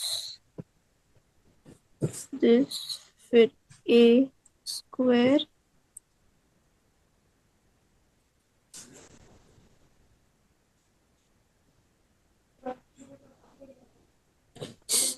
sir area of cube A square होगा ना, मतलब। हेलो। आ रहा हूँ।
हाँ बोलिए। सर कुछ वैल्यूज आई हैं, पता नहीं सही है नहीं। बोलिए। मैं कैसे बताऊँ, मैंने इसे A1 A2 करके मार्क करा है, मैं बता देती हूँ। जो हम्म। पीछे, नहीं कौन सी साइड है ये मेरी, लेफ्ट लेफ्ट हैंड। सर जो लेफ्ट साइड वाला जो है उसमें 180 एंगल एक, बन रहा है। एक सेकंड, वेट वेट, मैं नाम देता हूँ ना इसको। ये ओ है, O B C D E F G H. Hmm. Sir जो OBCD वाली है उसका तो एंगल 180 है, तो वेरी उसमें गुड। उसका एंगल माइन 90 है। उसमें आ रहा है -E0 + BX × A²। अच्छा, तो एक्स तो यहाँ पे जीरो है ना चुनमुन, ये जो फेस है उसमें तो क्या है, ये जो फेस है, सॉरी सॉरी सर, ओ अरे भाई, एक गलती हो गई मेरे से। मैं इसको एक्स लिखना था, आप चेंज कर लो डायग्राम में। वैसे भी आपने वैल्यू तो डाला नहीं है, तो लाइक अब भी डाल सकते हो आप। तो हाँ, इसको आप एक्स कर लो, इसको वाई कर लो, और इसको जेड कर लो। तो आपने बिल्कुल सही बोला। क्या बोला आपने? ये 180 है। एंगल 180 है। आपने बोला -E0 + BX × A²। हम्म। यही बोला ना? Yes sir. अब देखो ये वाला जो फेस है, एक्स एक्सिस तो परपेंडिकुलर है ना इसके। एक्स एक्स इधर हाँ। लिया है, तो एक्स एक्सिस क्या हो गया इसके परपेंडिकुलर। Yes sir. तो इस पे हम जितने भी पॉइंट्स लेंगे सबके लिए एक्स कोऑर्डिनेट सेम ही आएगा। हाँ, इस सरफेस के सारे पॉइंट्स के लिए एक्स कोऑर्डिनेट सेम आएगा। कितना आएगा? 0। अच्छा है ही नहीं, हाँ। कितना आया? 0। तो एक्स के जगह पे 0 रख दो। हम्म। तो कितना आ गया फ्लक्स? -E0 × A²। निकल गया इजिली। Yes sir. अच्छा, इस वाले फेस के लिए कितना देखा आपने? सर ये FEGH वाला हाँ हाँ, FEGH वाला। क्या है ये एंगल कौन सा मार्क करा हुआ है? सर इसमें एंगल 0 मतलब θ0। 0। तो इसमें कितना हो गया? इसमें हो जाएगा E0 + BX × A²। यहाँ पे एक्स का वैल्यू कितना हुआ? इसमें तो है ना सर x। इस सरफेस के लिए एक्स का वैल्यू कितना होगा? क्या इस सरफेस के 0। हर एक पॉइंट्स पे एक्स का वैल्यू सेम होगा? Yes sir. Because x axis इसके परपेंडिकुलर है। हम्म। कितना होगा एक्स का वैल्यू यहाँ पे? 0। यानी एक्स तो 0 यहाँ पे था, एक्स तो 0 यहाँ पे है। ये वाला डिस्टेंस ए कवर की है ना, तो इसके सारे पॉइंट्स के लिए एक्स की वैल्यू कितनी होगी? A। ए। तो यहाँ पे एक्स की जगह कितना बैठाएंगे? A। तो एक्स की जगह ए बैठा के निकालो। E0 + AB का A × A²। और बाकी फेसेस के लिए? और बाकी फेसेस के लिए सर ये नीचे ऊपर वाला है, टॉप वाला साइड, हम्म। उस पे एंगल 90 है, तो उसका तो जीरो। हम्म। जो बिल्कुल बॉटम वाला है उसमें भी एंगल 90, उसका भी जीरो। अच्छा। और वो और कौन जो सा सी एफ एच बी है, सी एफ एच बी एक सेकंड बचा? में आ रहा है। एच पी आगे वाला, ये तो प्रॉब्लम नहीं, तो प्रॉब्लम था।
हाँ, बोलिए कितना आया? सी एफ सर एंगल 120 आ रहा था। 120 कैसे आ गया? सर पता नहीं, मैं वो ही तो पूछ रही थी आपसे, इसमें एंगल क्या बनेगा। मैं वही तो बताना था आपको कि एंगल क्या बनेगा। मैंने तो 120 करके कर दिया। 120? क्या सपने में आया था रात में 120 लेना है? ये सी एफ एच बी जो है, ये क्यूब वॉइड जो है ना, इसको आप समझो कि ये जो क्यूब है इसको आप समझो कि आपके रूम, ये आपका रूम है। क्या समझो? रूम के चारों तरफ दीवार देखो। एक हम्म। ऊपर हो गया सरफेस, सीलिंग हो गया ये। एक नीचे का हो गया, ये फ्लोर हो गया। ये साइड के वॉल्स हो गए, दो वॉल्स इधर और दो वॉल्स इस साइड में। और रूम के किसी कॉर्नर को आप मान लो ओरिजिन। एक लाइन को मान लो एक्स एक्सिस, ये वर्टिकल वाले को वाई एक्सिस, ये वाले लाइन को जेड एक्सिस। ये इमेजिनेशन बहुत जरूरी है। तो ये आप रूम में ही समझ लो कि आप जिस रूम, आप क्यूब के अंदर ही बैठे हो रूम में ही। ठीक है। Yes sir. अच्छा, तो ये क्या सभी छह faces perpendicular to each other हैं? हाँ। सभी परपेंडिकुलर हैं कि नहीं? Yes sir. बहुत बढ़िया, सभी परपेंडिकुलर हैं। तो ये बताओ कि ये जो फेस है सी एफ एच बी, क्या जेड एक्सिस इस पे परपेंडिकुलर है? सी एफ, है। ये सी एफ एच बी आपका रूम का एक साइड का वॉल हो गया। तो एक हम्म। साइड के वॉल पे इधर से जो लाइन आ रहा है वो तो उस पे परपेंडिकुलर ही है ना? Yes sir. आया ना? हाँ। पक्का? ये हम्म। रूम का एक वॉल ले लिया, उस पे दूसरे साइड से जो लाइन आ रही है वो भले ही हमें इस डायग्राम में देखने में ना लगे, पर रूम से हमें अच्छे से समझ में आएगा कि किसी एक वॉल पे ये जो ये लाइन ऐसे आ रही है वो परपेंडिकुलर है उस पे। है कि नहीं? Yes sir. अरे ऐसे भी समझो, क्योंकि क्यूब के सारे फेसेस स्क्वायर है ना, तो स्क्वायर हाँ। है। तो मैं तो यही बोल रहा हूँ ना कि ये वाली एंगल 90 है। ये एंगल 90 कैसे है? आप ऐसे भी देखो, ये जो फ्लोर है तो ये फ्लोर तो स्क्वायर ही है, तो स्क्वायर पे हाँ। ये एंगल तो 90 होगा ना। Yes sir. हाँ, तो ये 90 होगा। इसका मतलब ये हुआ कि ये जो फेस है सी एफ एच बी, तो ये एंगल 90 हो गया। तो ये कितना हो गया? ये जेड एक्सिस से परपेंडिकुलर हो गया। हम्म। जेड एक्सिस क्या हो गया? परपेंडिकुलर। हाँ, तो जेड एक्सिस परपेंडिकुलर हो गया इसके। तो इसका मतलब आप सी एफ एच बी के लिए एरिया वेक्टर किधर लिखेंगे? एरिया वेक्टर होता है perpendicular to the surface. Z axis के लॉन्ग। एरिया वेक्टर होता है perpendicular to the surface and away from the volume. Away from the volume मतलब ऐसे आ गए, तो अवे फ्रॉम द वॉल्यूम ऐसे आ गए। तो ये तो जेड के पैरेलल ही हुआ ना। Yes sir. तो इसका एरिया वेक्टर किधर होगा? पॉजिटिव जेड के लॉन्ग ही होगा। हम्म। किधर होगा? Positive Z. पक्का? Yes sir. पीएफएचवी का एरिया किधर? पॉजिटिव जेड के अलोंग पैरेलल। पॉजिटिव जेड के लॉन्ग। तो एक बात बताओ, इलेक्ट्रिक फील्ड किधर है? एक्स एक्सिस के पैरेलल। और एरिया वेक्टर किधर है? जेड एक्सिस के पैरेलल। दोनों के बीच में एंगल कितना बनेगा? नाइन्टी। एक्स और जेड के बीच में एंगल तो 90 होगा ना। हम्म। तो दोनों के बीच में एंगल 90। तो फ्लक्स क्या हुआ इससे? जीरो। जीरो। तो इस वाले से फ्लक्स क्या हुआ? जीरो। जीरो हुआ, क्योंकि इसका एरिया वेक्टर इधर आ रहा है, इलेक्ट्रिक फील्ड इधर है। तो ये इसके बीच में एंगल 90 हो गया, इससे फ्लक्स जीरो हो गया। हम्म। मैथमेटिकली जीरो आ गया, ज्योमेट्रिकली सोचो क्यों जीरो आया। अच्छा, ये उससे पहले आप ये सोचो कि ये जो ऊपर का सरफेस है उससे भी फ्लक्स जीरो आया था ना आपका। Yes sir. आपने ज्योमेट्रिकली सोचा कि क्यों जीरो आया ये? सर क्योंकि सारी लाइंस, क्योंकि कोई भी लाइन उसके लॉन्ग नहीं आ रही है। इसको पेनिट्रेट नहीं कर रहा है, इसके पैरेलली सरफेस से छू के निकल रहा है, इस हम्म। सरफेस को पेनिट्रेट। नहीं कर रहा है। सिमिलरली नीचे वाले बॉटम को भी फील्ड लाइन से ऐसे छू के निकल रहा है पैरेलली, इसको पेनिट्रेट। नहीं कर रही है। ये जो इधर वाला फेस है, फील्ड लाइंस इसको भी ऐसे छूते हुए निकल रहा है, इसको पेनिट्रेट नहीं कर रही। नहीं कर रहा है। तो इससे भी फ्लक्स जीरो हो गया। तो सिमिलरली पीछे वाला जो फेस होगा उससे भी फील्ड लाइंस ऐसे पैरेलली निकल रहा है, छू के निकल रहा है, उसको पेनिट्रेट नहीं कर रहा है, तो उसे भी फ्लक्स क्या होना चाहिए? जीरो होना चाहिए। हम्म। मैथमेटिकली अगर देखेंगे तो एरिया वेक्टर क्या होगा? इसके परपेंडिकुलर कौन सा लाइन है? इसके परपेंडिकुलर जेड एक्सिस वाली लाइन है। तो जेड एक्सिस वाली लाइन, तो इसके लिए एरिया वेक्टर हमें जेड के लॉन्ग लेना पड़ेगा, पॉजिटिव जेड या negative Z? Negative Z. Negative Z, because away from the volume लेना है, तो पीछे के साइड में है वो, तो अवे फ्रॉम द क्यूब वो पीछे के साइड हो गया। हम्म। तो अवे फ्रॉम द वॉल्यूम वो माइनस जेड के लॉन्ग होगा, निगेटिव जेड। और इलेक्ट्रिक फील्ड जो है वो इधर है, एक्स के लॉन्ग। तो इलेक्ट्रिक फील्ड और एरिया के बीच में फिर से एंगल कितना बन गया? 90। 90 डिग्री। तो इससे फ्लक्स कितना हो गया? जीरो। जीरो। तो चार, छह में से चार फेसेस से तो जीरो हो गया। हम्म। तो कौन से दो फेस बचा बस? आगे पीछे वाले। एक ये वाला था, इससे फील्ड लाइंस इंटर कर रहा था, तो इससे निगेटिव आया था, देखो आप, आपका hmm. Minus E not into A square आया था इससे। Yes sir. तो फील्ड लाइंस इंटर कर रहा है क्यूब में, तो इससे फ्लक्स निगेटिव आया ना। हाँ। और इससे बाहर निकल रहा है, इसको पेनिट्रेट करके बाहर निकल रहा है, तो इससे फ्लक्स आपका आया था पॉजिटिव, वो आया था E not plus A B into A square. यही आया था ना। हम्म।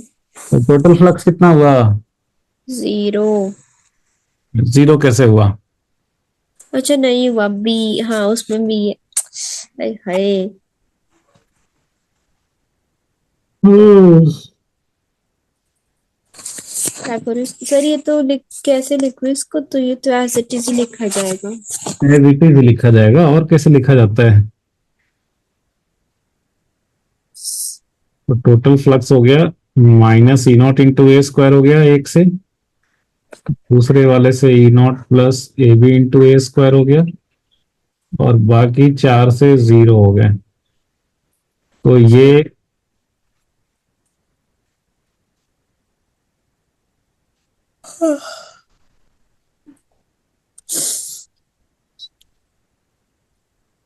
हो गया। हम्म। आसान है कि डिफिकल्ट है? ठीक ठाक है। ठीक ठाक है। ठीक ठाक है कि ठाक ठीक है? हम्म। से ठीक ठाक है।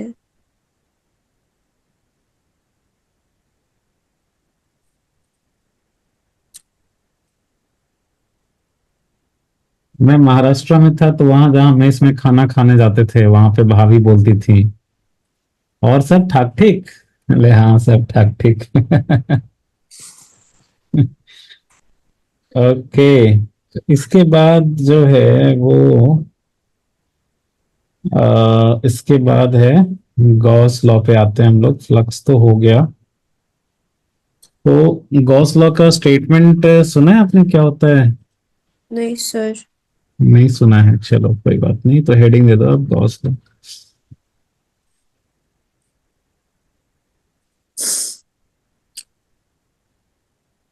अब गॉस लॉ से पहले एक क्वेश्चन करना होता है कि ये है एक स्फेयर, जैसे मान लो ये फुटबॉल है, हम्म। स्फेयर है और इसके सेंटर पे एक चार्ज रखा है। एग्जैक्टली सेंटर पे क्या रखा है? एक पॉजिटिव चार्ज। एग्जैक्टली सेंटर पे एक पॉजिटिव चार्ज रखा है। You have to find total electric flux through this spherical surface.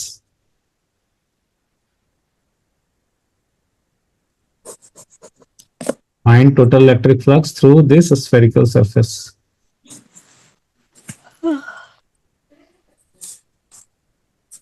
ये पॉजिटिव चार्ज की वजह से इलेक्ट्रिक फील्ड तो होगा ना? होगा। किधर होगा?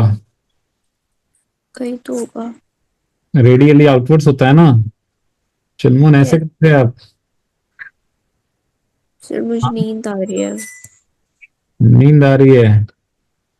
क्यों इतना पढ़ते हो बायो आप? जब बायो बनाने में फिर भी टाइम लग जाता है इतना कि पूरा पेपर में। बायो में तो क्या है, मतलब आता है तो टिक मारे आगे बढ़े, नहीं तो फिर छोड़ दिए। सर इसमें कैसे टाइम स्टेटमेंट लग वाले जाता है? क्वेश्चन सोचने पड़ते हैं। स्टेटमेंट सोचना पड़ता है, अच्छा। तो ये इलेक्ट्रिक फील्ड है, सब जगह इलेक्ट्रिक फील्ड क्या होगा due to this point charge? Radially outwards. Radially outwards. इसको थोड़ा बढ़िया से बनाते हैं।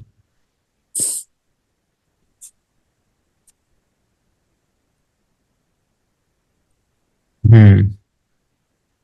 इलेक्ट्रिक फील्ड यूनिफॉर्म है कि non uniform? Uniform. Electric field यहाँ पे यूनिफॉर्म हुआ या non uniform? Non uniform. Non uniform. अभी तो आप यूनिफॉर्म बोले। नहीं नहीं, नॉन यूनिफॉर्म। अच्छा, नॉन यूनिफॉर्म, डायरेक्शन अलग है ना? हम्म। तो नॉन यूनिफॉर्म हुआ तो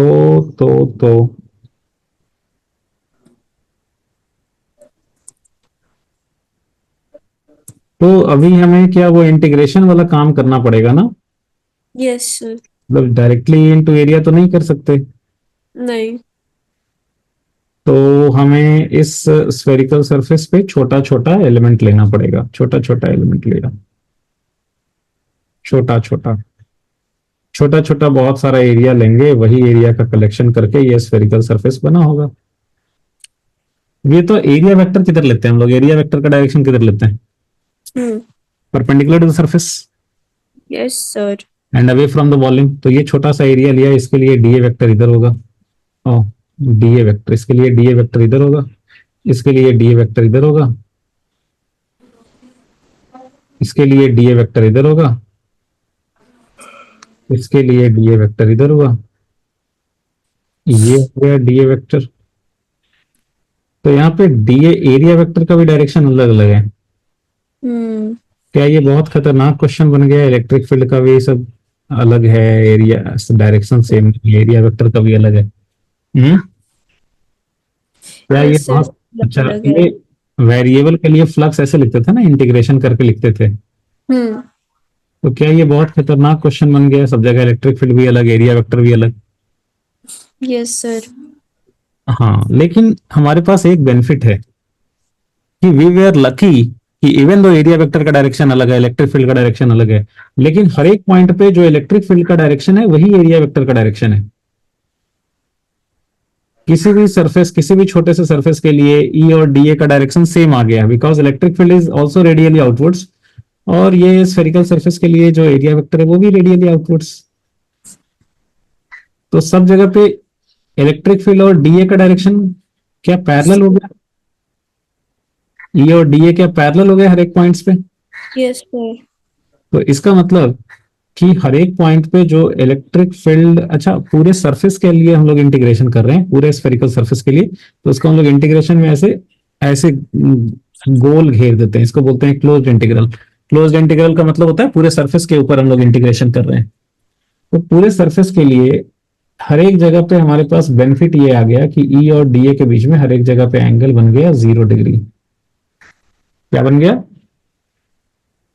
सर समझ नहीं आ रहा। हर एक पॉइंट पे इलेक्ट्रिक फील्ड और डीए का पैरेलल हो गया ना डायरेक्शन। सभी जगह पे electric field is also radially outwards, और जो एरिया वेक्टर है वो भी रेडियली आउटवर्ड्स। तो सब जगह पे ई और डीए का तो डायरेक्शन सेम ही हो गया है ना। ओके। तो हर जगह पे ई और डीए के बीच का एंगल 0 डिग्री तो हो गया। हम्म। आई बात समझ में? Yes sir. तो क्या हम लोग ये यहाँ पे लिख सकते हैं कि ई डीए कॉस 0, है ना? सकते हैं। ये डॉट प्रोडक्ट किया। हाँ सर लिख सकते हैं। हाँ अच्छा, और देखो ये स्फेरिकल सरफेस के हर एक पॉइंट पे क्या इलेक्ट्रिक फील्ड का मैग्नीट्यूड सेम है? Yes sir. मैग्नीट्यूड सेम ही होगा ना, बिकॉज चार से तो सबका डिस्टेंस सेम ही है, Q/r²। इलेक्ट्रिक फील्ड का मैं, तो हमें ये पूरे सरफेस के लिए इलेक्ट्रिक फील्ड का जो मैग्नीट्यूड है वो पता चल गया कि ये कांस्टेंट है। मॉड ऑफ इलेक्ट्रिक फील्ड क्या है? कांस्टेंट है। सब जगह पे सेम ही है, और एंगल भी सब जगह पे 0 ही है, तो ये भी एक कांस्टेंट ही हो गया। Yes sir. तो constant term will come outside integration. Constant terms तो इंटीग्रेशन के बाहर आ जाते हैं ना। हम्म। तो अंदर में क्या बच गया बस? जो वेरिएबल है। Mod of D A. क्या बच गया? Mod of D. डी। हाँ, डी ए, और डी ए जो है वो छोटा सा एरिया था, हम्म। और मॉड ऑफ डी ए मतलब सारे एरिया का, सभी एरिया का लेंथ जोड़ दो, सभी एरिया का मैग्नीट्यूड जोड़ दोगे तो ये पूरा स्फेरिकल एरिया हो जाएगा, पूरा स्फेरिकल सरफेस का एरिया हो जाएगा। हाँ जी। तो ये जो टर्म है मॉड ऑफ डी ए, ये एक्चुअली क्या है? ये एक्चुअली है 4πr², बिकॉज ये स्फेरिकल सरफेस का एरिया है। हम्म। तो यहाँ पे फ्लक्स कितना आ गया? ये आ गया मॉड ऑफ ई कॉस 0 हो गया 1 × 4πr²। ठीक है। हाँ कॉस 0 पर। Yes sir. और ई का वैल्यू मैं रख देता हूँ Q/4π, KQ/r² होता है ना, हम्म। और you can also write it as Q/4πε0r², और इंटू 4πr²। 4 पाई का r 4 pi, square. 4 pi cut गया, आर स्क्वायर स्क्वायर भी कट गया, तो क्या बच गया? Q by E naught. Sorry. Epsilon. Q/ε0। तो देखो कितना लंबा चौड़ा काम किया हमने, और देखो कितना रिजल्ट जो है वो कितना सिंपल आ गया। Q/ε0 आ गया, हाँ। है ना? Yes sir. हाँ, अभी सर ये एक किस बात। चीज का रिजल्ट है? हाँ, किस चीज का रिजल्ट है, क्या निकाला है हमने? क्या लिखा है क्वेश्चन में? देखो क्या लिखा है। हाँ लेकिन ये टोटल तो electric flux through the spherical surface. तो ये तो नॉर्मली भी कर सकते थे ना, जो हम ऊपर जैसे क्लोज उसके लिए करा था। सर्फेसेस क्लोज्ड क्लोथ्स के लिए। क्लोज्ड किसके लिए? वो कौन सा वाला, ये क्यूब वगैरह करे थे। क्यूब वाला में? ऐसे ही भी तो कर सकते थे। तो यहाँ पे तो 6 फेसेस हैं, स्फेरिकल सरफेस में कितने फेस लोगे आप? वो भी बात सही है। ठीक है तो है ना? सर ये रिजल्ट सिर्फ इसके लिए वैलिड है? ये सिर्फ इसी के लिए वैलिड है, हाँ। ये हमने लिखाया था, बट ये कभी बताया नहीं कि किस लिए है ये। ये spherical surface total electric flux to the spherical surface हो गया Q/ε0। फिर ये हमें लिखाया हुआ है रिजल्ट, बट बताया नहीं किसके लिए। अच्छा, ये समझ में आया ये आंसर? Yes sir. बहुत बढ़िया। spherical surface only. अच्छा, ये क्वेश्चन को थोड़ा सा चेंज कर देते हैं।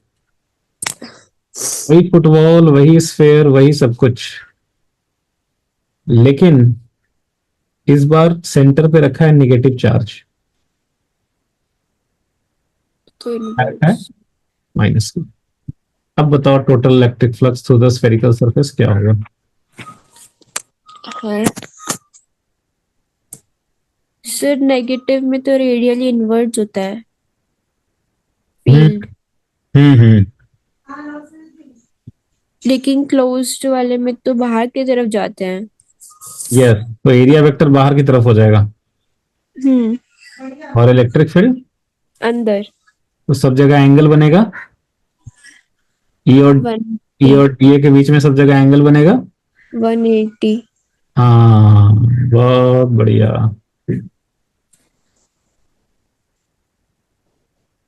तो यहाँ पे इलेक्ट्रिक फील्ड जो है वो सब जगह होगा रेडियली इनवर्ड्स, है ना? Yes sir. हम्म। नींद आ रही है भाई। वहां नींद आती है कि नहीं?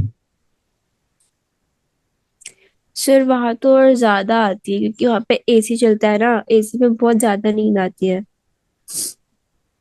अच्छा, वहां पे तो अगर घर में भी नहीं आ रही तो वहां तो जरूर आएगी।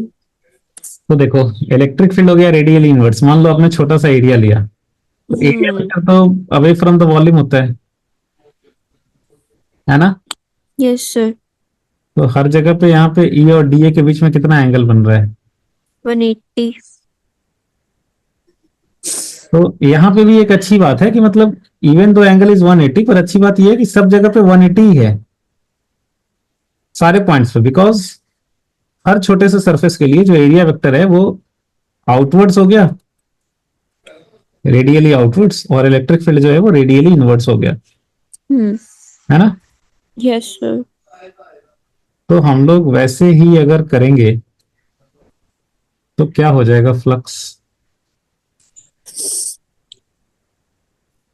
पूरे सरफेस के ऊपर इंटीग्रेशन करना है तो हम लोग ऐसे सर्कल लगा देते हैं, और यहाँ पे हर एक जगह पे एंगल कॉस 180। 180 है। तो ये भी cos 180 एक कांस्टेंट ही हो गया, और हम्म। सब जगह पे इलेक्ट्रिक फील्ड का मैग्नीट्यूड भी कांस्टेंट है। तो ये जो है वो दोनों बाहर आ जाएगा इंटीग्रेशन से, बिकॉज माइनस कांस्टेंट टर्म्स ई। के पास होता है खुला पास। वो इंटीग्रेशन के अंदर बाहर जब मन करे आ सकते हैं, जा सकते हैं, कोई रुकावट नहीं होती है उनपे। माइनस ई इंटीग्रेशन। तो ये हो गया -q/4πε0r²। अच्छा, ये ई का मॉड है, तो मॉड है तो मॉड ऑफ क्यू लिखेंगे ना। Yes sir. ये 4πr² कट गया, तो क्या बच गया ये? माइनस क्यू का मॉड अपन एप्सिलॉन नॉट। तो यहाँ पे माइनस फ्लक्स कितना आया? नेगेटिव में आई सर वो पूरी वैल्यू। तो माइनस मॉड ऑफ q/ε। अच्छा, इसको मैं ऐसे भी बोल सकता हूँ ना कि q/ε0 ही रहने दो, बट चार्ज को साइन के साथ ले लो। Yes sir. एक ही तो बात है। हम्म। अच्छा, इसका मतलब हम लोग ये बोलेंगे कि भाई देखो, ऊपर वाले केस में भी फ्लक्स आया था q/ε0, नीचे वाले में भी फ्लक्स q/ε0 ही आया, बस जो जिसका साइन है वो ले लो वैसे ही। ठीक है, पॉजिटिव था तो प्लस रख लो, निगेटिव आया तो माइनस साइन के साथ रख लो उसको। तो ये क्या बिल्कुल वैसे ही हो गया ना पहले जैसा? Yes sir. आसान है या डिफिकल्ट है? आसान है। चलो, तो इसको थोड़ा डिफिकल्ट बनाते हैं। आसान चीज करने में क्या मजा है बताओ? कोई मजा नहीं है। इस बार चार्ज को हम लोग कहीं और रखेंगे। मान लो ए पॉइंट पे रखा, यहाँ से कुछ अलग डिस्टेंस पे, कुछ अलग एंगल पे, कुछ कहीं और रख दिया, इन जनरल कहीं भी रख दिया ऐसे। आप डिस्टेंस ले लो, मान लो ये बड़ा वाला रेडियस कैपिटल आ रहा है, ये छोटा वाला रेडियस मान लो स्मॉलर है, ये मान लो एंगल थीटा है। इस बार फ्लक्स निकालो, find flux of the spherical surface. अरे बाप रे, ये क्या है? हम्म। सर इसमें तो आपने गड़बड़ कर दी हो। हाँ, ये तो इसमें क्या करूं मैं, तो क्या कहाँ लूं, मैं समझ मैं नहीं आ क्या रहा। करूं, इतना मैथ्स आता तो मैथ्स नहीं ले ली होती। इसमें तो समझ ही में नहीं आ रहा है कि करना क्या है। ये सर नीट में थोड़ी पढ़ना होता है इतना, ये आप गलत ले रहे हो। हम्म। सर इसमें इलेक्ट्रिक फील्ड तो रेडियली आउटवर्ड जाएगा सब में। रेडियली आउटवर्ड्स कौन से पॉइंट से लेंगे? ये पूछो, हम्म। पॉजिटिव चार्ज से ही लेंगे। हम्म। इसमें तो जो इलेक्ट्रिक फील्ड है वो लेंगे पॉजिटिव चार्ज से रेडियली आउटवर्ड्स, बिकॉज फील्ड तो चार्ज से निकल रही है ना। ऐसा? और लेकिन जो एरिया वेक्टर है, वो सेंटर वाले पॉइंट से लेंगे। हाँ, जो एरिया वेक्टर है वो सेंटर वाले पॉइंट से लेंगे। इलेक्ट्रिक फील्ड लेंगे यहां से,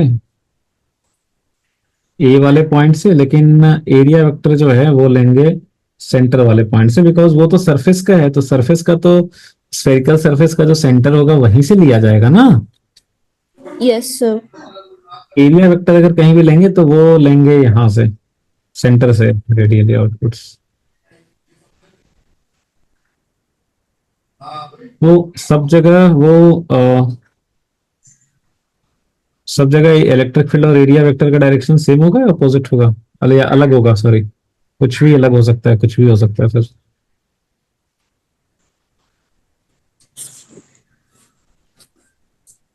तो ये क्या है सर, ये क्या करा आपने पूरा डायग्राम? वो एरिया वेक्टर इधर ले लिया हमने, मतलब सेंटर से लेकर के कर लिया ऐसे। सर ऐसे लग रहा है जैसे किसी छोटे बच्चे ने पूरी ड्राइंग पे लाइंस मार दी हो। हम्म। बात तो सही है आपकी, जैसे यहाँ पे एरिया वेक्टर ऐसे हो गया, यहाँ पे एरिया वेक्टर ऐसे हो गया। थोड़ा कलर दूसरा ले लो, ये सब मिक्स हो रहा है। अच्छा अच्छा, चलो ठीक है। बेसिकली आप भावनाओं को समझो, कहने का मतलब ये है कि सब जगह इलेक्ट्रिक फील्ड और एरिया वेक्टर का डायरेक्शन अलग अलग होगा। हाँ। तो यहाँ पे जो थीटा था वो अलग हो कांस्टेंट रहेगा सब जगह, ऐसा नहीं है कि सब जगह सेम ही थीटा आ रहा है। हम्म। हम्म। सब जगह अलग हो जाएगा। तो अलग हो जाएगा तो इंटीग्रेशन के बाहर नहीं निकलेगा, नहीं। इंटीग्रेशन के बाहर नहीं निकलेगा तो इंटीग्रेशन नहीं कर पाएंगे। नहीं।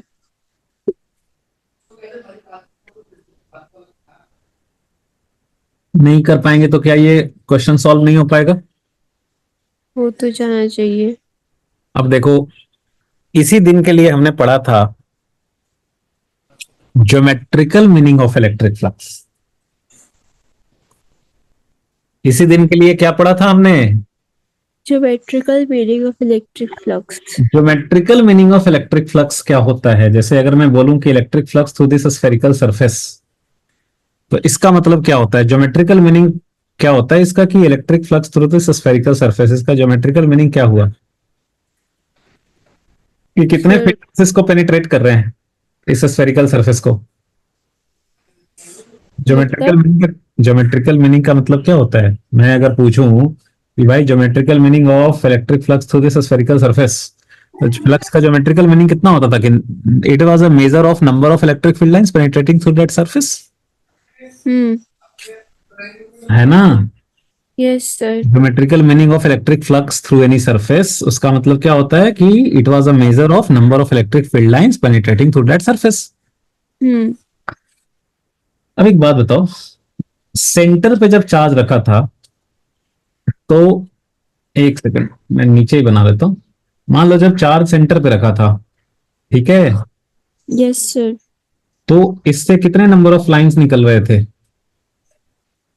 Infinitely many. जितनी मर्जी उतने ड्रॉ कर ले, रिप्रेजेंटेटिव लाइंस होते हैं, तो हमें जितना मन होगा उतने ड्रॉ कर लेंगे, यस सर। है ना। हम्म।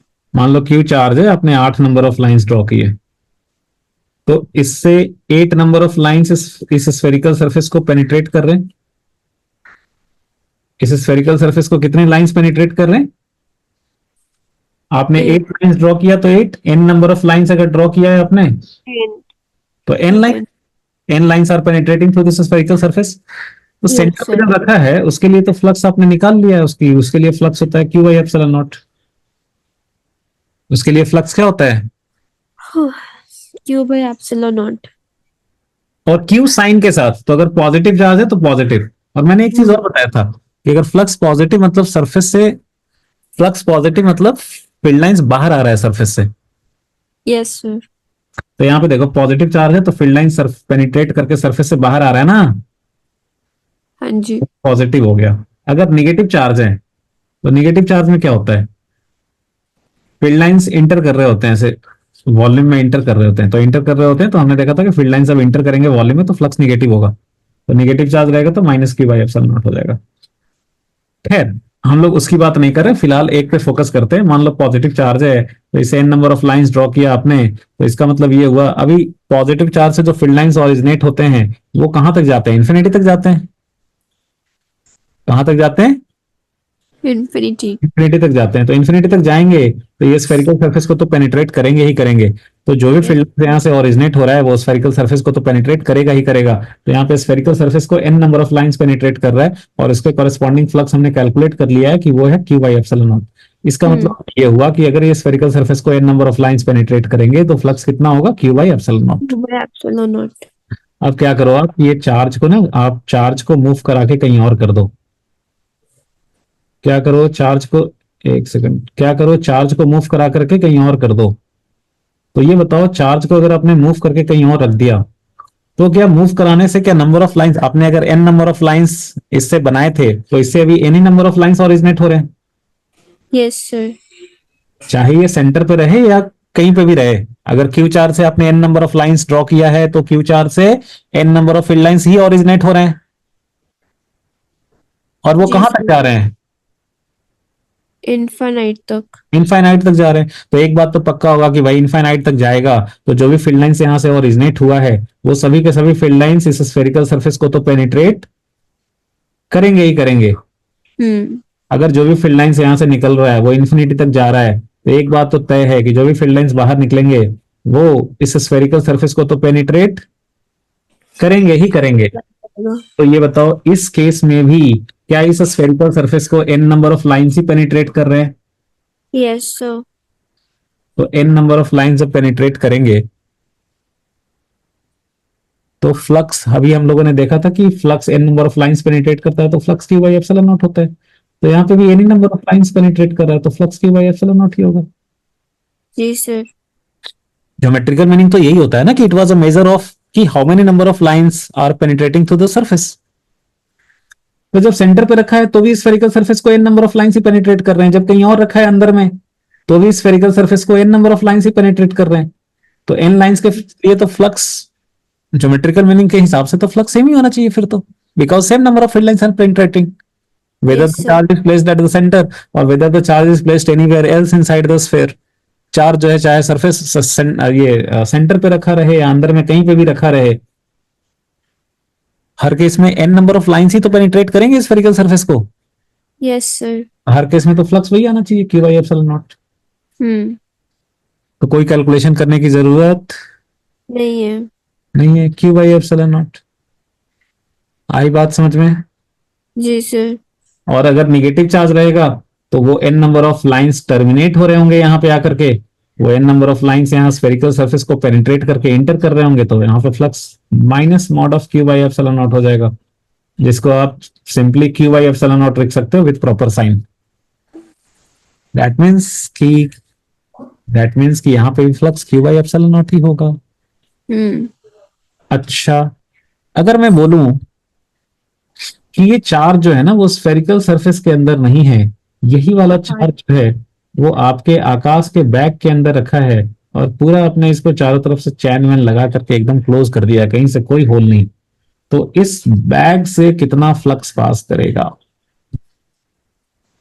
ये बताओ, इस बैग से कितना फ्लक्स पास करेगा।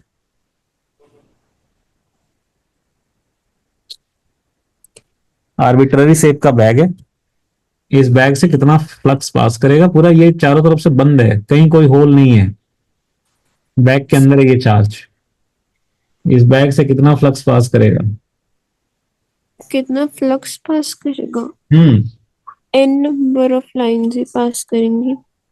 एन नंबर ऑफ लाइंस ही पास करेंगे, बिकॉज जो ओरिजिनेट हो रहा है वो तो इन्फिनिटी तक जाएगा ना। Yes sir.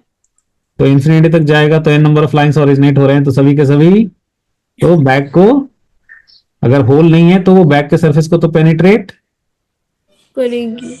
करेंगे ही करेंगे।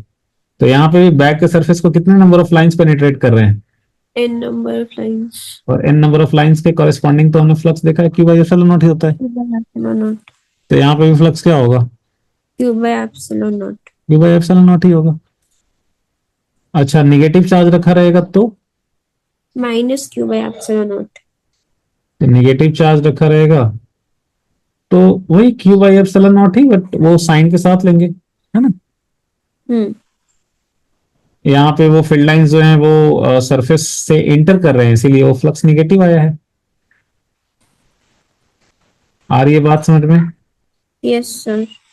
अच्छा, तो अगर मैं ये चार्ज को अंदर मूव कराऊं, लेकिन एज लॉन्ग एज ये अंदर ही है, ये आर्बिट्ररी शेप का बैग है, और अगर मैं ये चार्ज को अंदर मूव करा रहा हूं लेकिन ये पूरा बैग के अंदर ही है, तो ये चार्ज कहीं पे भी रहे, क्या flux through the bag same ही रहेगा। Yes sir. सेम ही रहेगा, because as long as it is inside, तो भाई जो भी फील्ड लाइंस निकल रहा है यहाँ से वो तो बैग के सरफेस को पेनिट्रेट करेगा ही करेगा। तो at any moment of time N number of lines will be penetrating through the bag. तो एन लाइंस के कॉरेस्पॉन्डिंग फ्लक्स हमने कैलकुलेट किया हुआ है, क्यू बाई एप्सिलॉन नॉट होता है, तो यहाँ पे इस बैग से जो टोटल फ्लक्स होगा, टोटल इलेक्ट्रिक फ्लक्स, वो क्यू बाई एप्सिलॉन नॉट ही होगा। Yes sir. तो इसका मतलब क्या, हम इस चीज को जनरलाइज कर सकते हैं, एक जनरलाइज स्टेटमेंट बोल सकते हैं कि भाई अगर कोई भी आर्बिट्ररी क्लोज सरफेस है, कोई भी क्या हो, आर्बिट्ररी। अच्छा, लेकिन इससे पहले एक चीज और, अगर हम उससे पहले एक चीज और, अगर हम ये चार्ज को ना बाहर लेके आ जाएं, हम्म। बैग से बाहर, और ये चारों तरफ से बंद है, तो फ्लक्स थ्रू दिस बैग क्या होगा।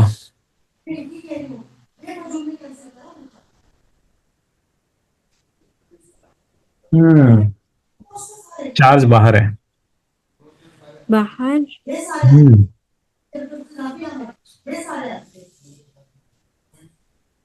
चार्ज बाहर है तो फील्ड लाइंस निकल रहे होंगे, इससे ओरिजिनेट हो रहे होंगे, इन्फिनिटी तक जा रहे होंगे, यस सर। है ना। हम्म।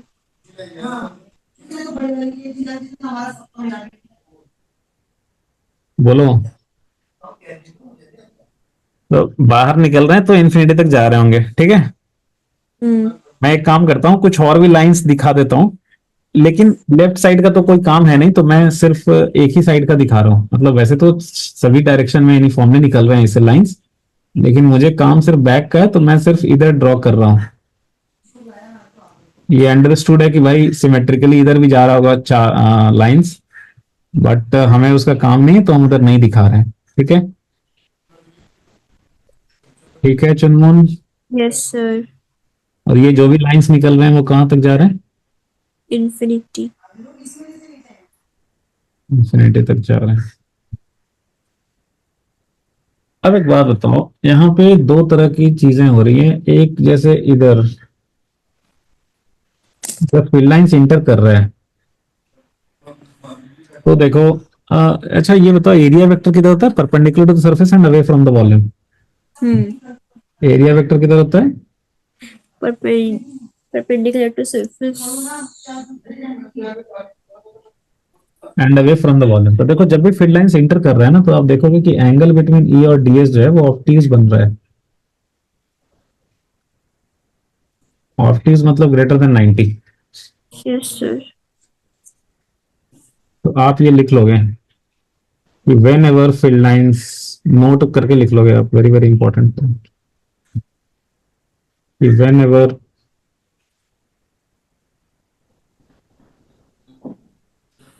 Field lines inter through a surface, whenever field lines enter through a surface, तो angle between E and dA vector is obtuse, is angle greater than between 90. So therefore, corresponding electric flux will be negative। जब भी field lines inter करेगा ना, तो angle between E and D A जो है वो obtuse बनता है, थीटा ग्रेटर देन 90 होता है। थीटा ग्रेटर देन 90 होता है, तो जो कॉस 90 कॉस थीटा जो है ना वो निगेटिव बन जाएगा। ठीक है। Okay sir. तो जो फ्लक्स जब आप लिखोगे ना, हम्म। फ्लक्स क्या लिखोगे आप, मतलब mod of E into mod of D into cos theta होता है। हम्म। तो मैग्नीट्यूड ऑफ अ वेक्टर वो तो हमेशा पॉजिटिव होता है। तो ये वाला टर्म हो गया पॉजिटिव, ये मैग्नीट्यूड ऑफ एरिया ये भी हो गया पॉजिटिव, और थीटा ग्रेटर देन 90 हो गया तो कॉस थीटा हो गया निगेटिव। तो जो फ्लक्स आएगा वो क्या आ जाएगा, निगेटिव आ जाएगा। Positive positive negative, yes sir. तो इसीलिए आप, पहले भी मैं बोल रहा था, आप सुन भी रहे थे, कि जब भी फील्ड लाइंस इंटर करता है किसी वॉल्यूम में, जब भी इंटर करता है तो कॉरेस्पॉन्डिंग फ्लक्स निगेटिव होता है। हम्म। इसीलिए निगेटिव होता है बिकॉज एंगल बिटवीन ई और डी ए जो है वो ऑब्ट्यूज बनता है। जैसे आप इस डायग्राम से देख रहे हो, जब भी इंटर करेगा तो एंगल बिटवीन ई और एरिया वेक्टर जो है वो ना, वो ऑब्ट्यूज बनेगा, थीटा ग्रेटर देन 90 होगा। जैसे यहाँ पे आपका इधर हो गया डी ए, हम्म। फील्ड इधर है, देखो ऑब्ट्यूज बन गया angle. Yes sir. Electric field इधर है, एरिया वेक्टर जो है वो इधर हो गया, ऑब्ट्यूज बन गया एंगल। आई बात समझ में। हम्म। और जब भी फील्ड लाइंस, तो ये पहला पॉइंट हो गया। दूसरा पॉइंट लिखो, जब भी फील्ड लाइंस बाहर निकलेगा,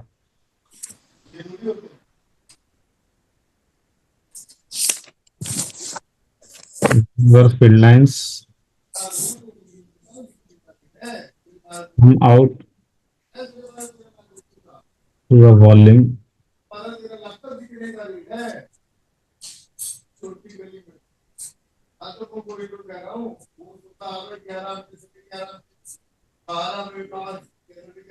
whenever field lines come out through a volume, corresponding flux to the surface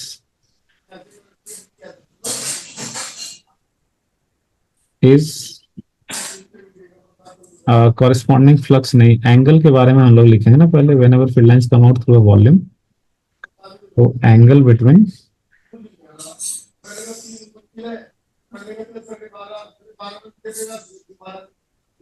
E and DA will be acute। Between E and DA,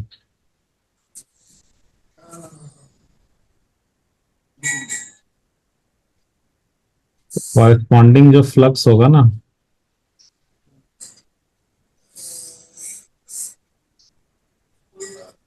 तो मॉड ऑफ ई भी पॉजिटिव हो गया, मॉड ऑफ डी ए भी positive हो गया, cos theta भी positive हो गया। तो यहाँ पे फ्लक्स क्या हो जाएगा, पॉजिटिव। पॉजिटिव। तो कॉरेस्पॉन्डिंग इलेक्ट्रिक फ्लक्स क्या हो जाएगा, पॉजिटिव।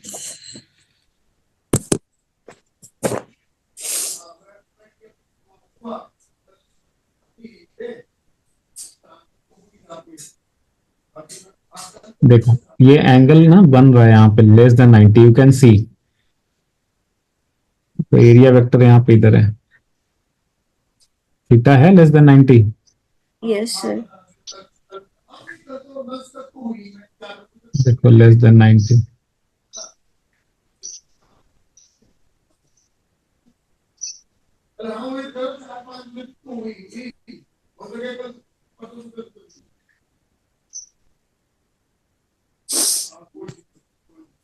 ठीक है। Yes sir. तो जब भी फील्ड लाइंस बाहर निकलेगा तो फ्लक्स पॉजिटिव, और इंटर करेगा तो फ्लक्स। नेगेटिव। और ये देखो इस बैग के अंदर तो कोई चार्ज है नहीं, नहीं। तो यहाँ पे तो चार्ज, यहाँ पे तो फील्ड लाइंस टर्मिनेट नहीं होंगे बैग के अंदर, नो सर। ना ही बैग से कोई नया फील्ड लाइन बाहर निकलेगा। नहीं निकलेगा। तो जितने भी फील्ड लाइंस इंटर करेंगे वो सभी बाहर भी जाएंगे। Yes sir. तो इंटर करते समय जितना फ्लक्स हुआ निगेटिव, बाहर निकलते समय उतना ही फ्लक्स हो जाएगा पॉजिटिव। हम्म। तो total electric flux to the bag क्या होगा? जीरो। जीरो। तो यहाँ पे हम लोग क्या लिखेंगे नोट में?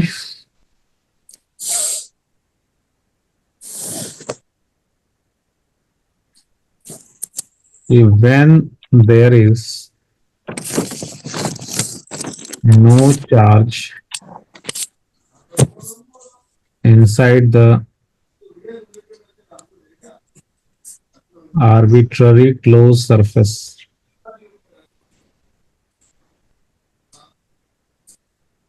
whatever field lines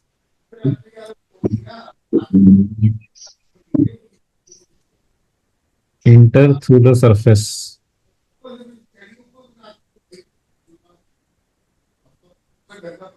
also leave it, also leave it.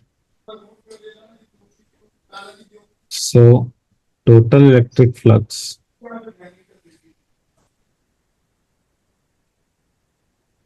becomes zero if there is no charge inside.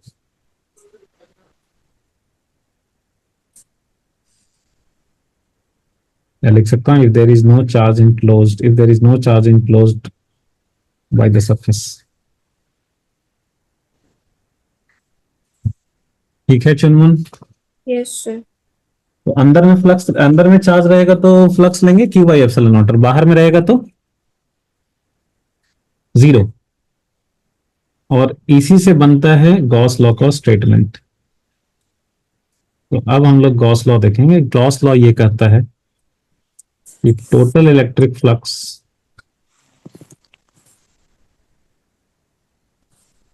Through any arbitrary close surface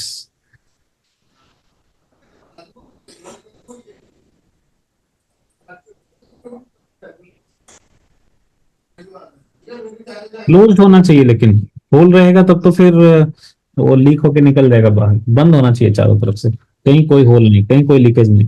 तो total electric flux through any arbitrary close surface also called Gaussian surface, also called Gaussian Gaussian. surface. Gaussian. So total electric flux through any arbitrary closed surface is equal to charge enclosed by that arbitrary surface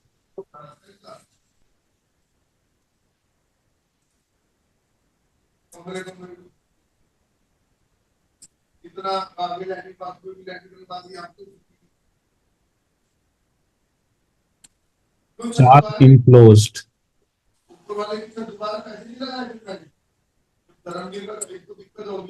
ठीक है। तो total electric flux जो है ना, अंदर में जो charge रहेगा सिर्फ वही लेंगे।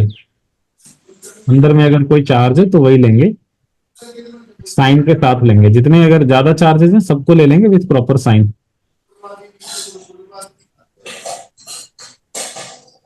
ये गॉस लॉ का स्टेटमेंट हो गया। और गॉस लॉ के आगे की कहानी हम लोग इसके बाद शुरू करेंगे, ठीक है। Yes sir. तो गॉस लॉ का स्टेटमेंट देखो, गॉस लॉ कितना फिर सिंपल वे में आ गया ना हम लोग, यही तो। और क्यों सिंपल वे में आया देखो, क्योंकि यहाँ पे जो हम लोग स्टार्टिंग में ये फ्लक्स कैलकुलेशन कर रहे थे, तो ये हम्म। वो इलेक्ट्रिक फील्ड में कूलम्ब्स लॉ वाला जो इलेक्ट्रिक फील्ड आया था ना, Q/4, इसमें 4 पाई एप्सिलॉन नॉट का टर्म था, तो तभी 4 पाई कटा।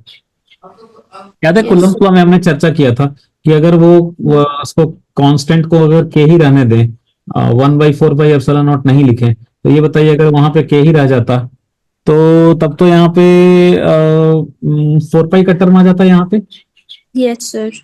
तो 4 पाई का टर्म आ जाता, तो अभी जो गॉस लॉ देखने में इतना बढ़िया लग रहा है, सिंपल सा टर्म लग रहा है Q/ε0, वो वहां पे थोड़ा सा इसमें 4 पाई का भी टर्म घुस जाता, मतलब इतना शॉर्ट नहीं होता देखने में, राइट। हम्म। तो गॉस लॉ को जो है वो सिंपल बनाने के लिए हम लोग कुलम्स लॉ में यहाँ पे कांस्टेंट को 1/4 पाई एप्सिलॉन नॉट लिखते थे। आई बात समझ में? Yes sir. तो गॉस लॉ का ये स्टेटमेंट है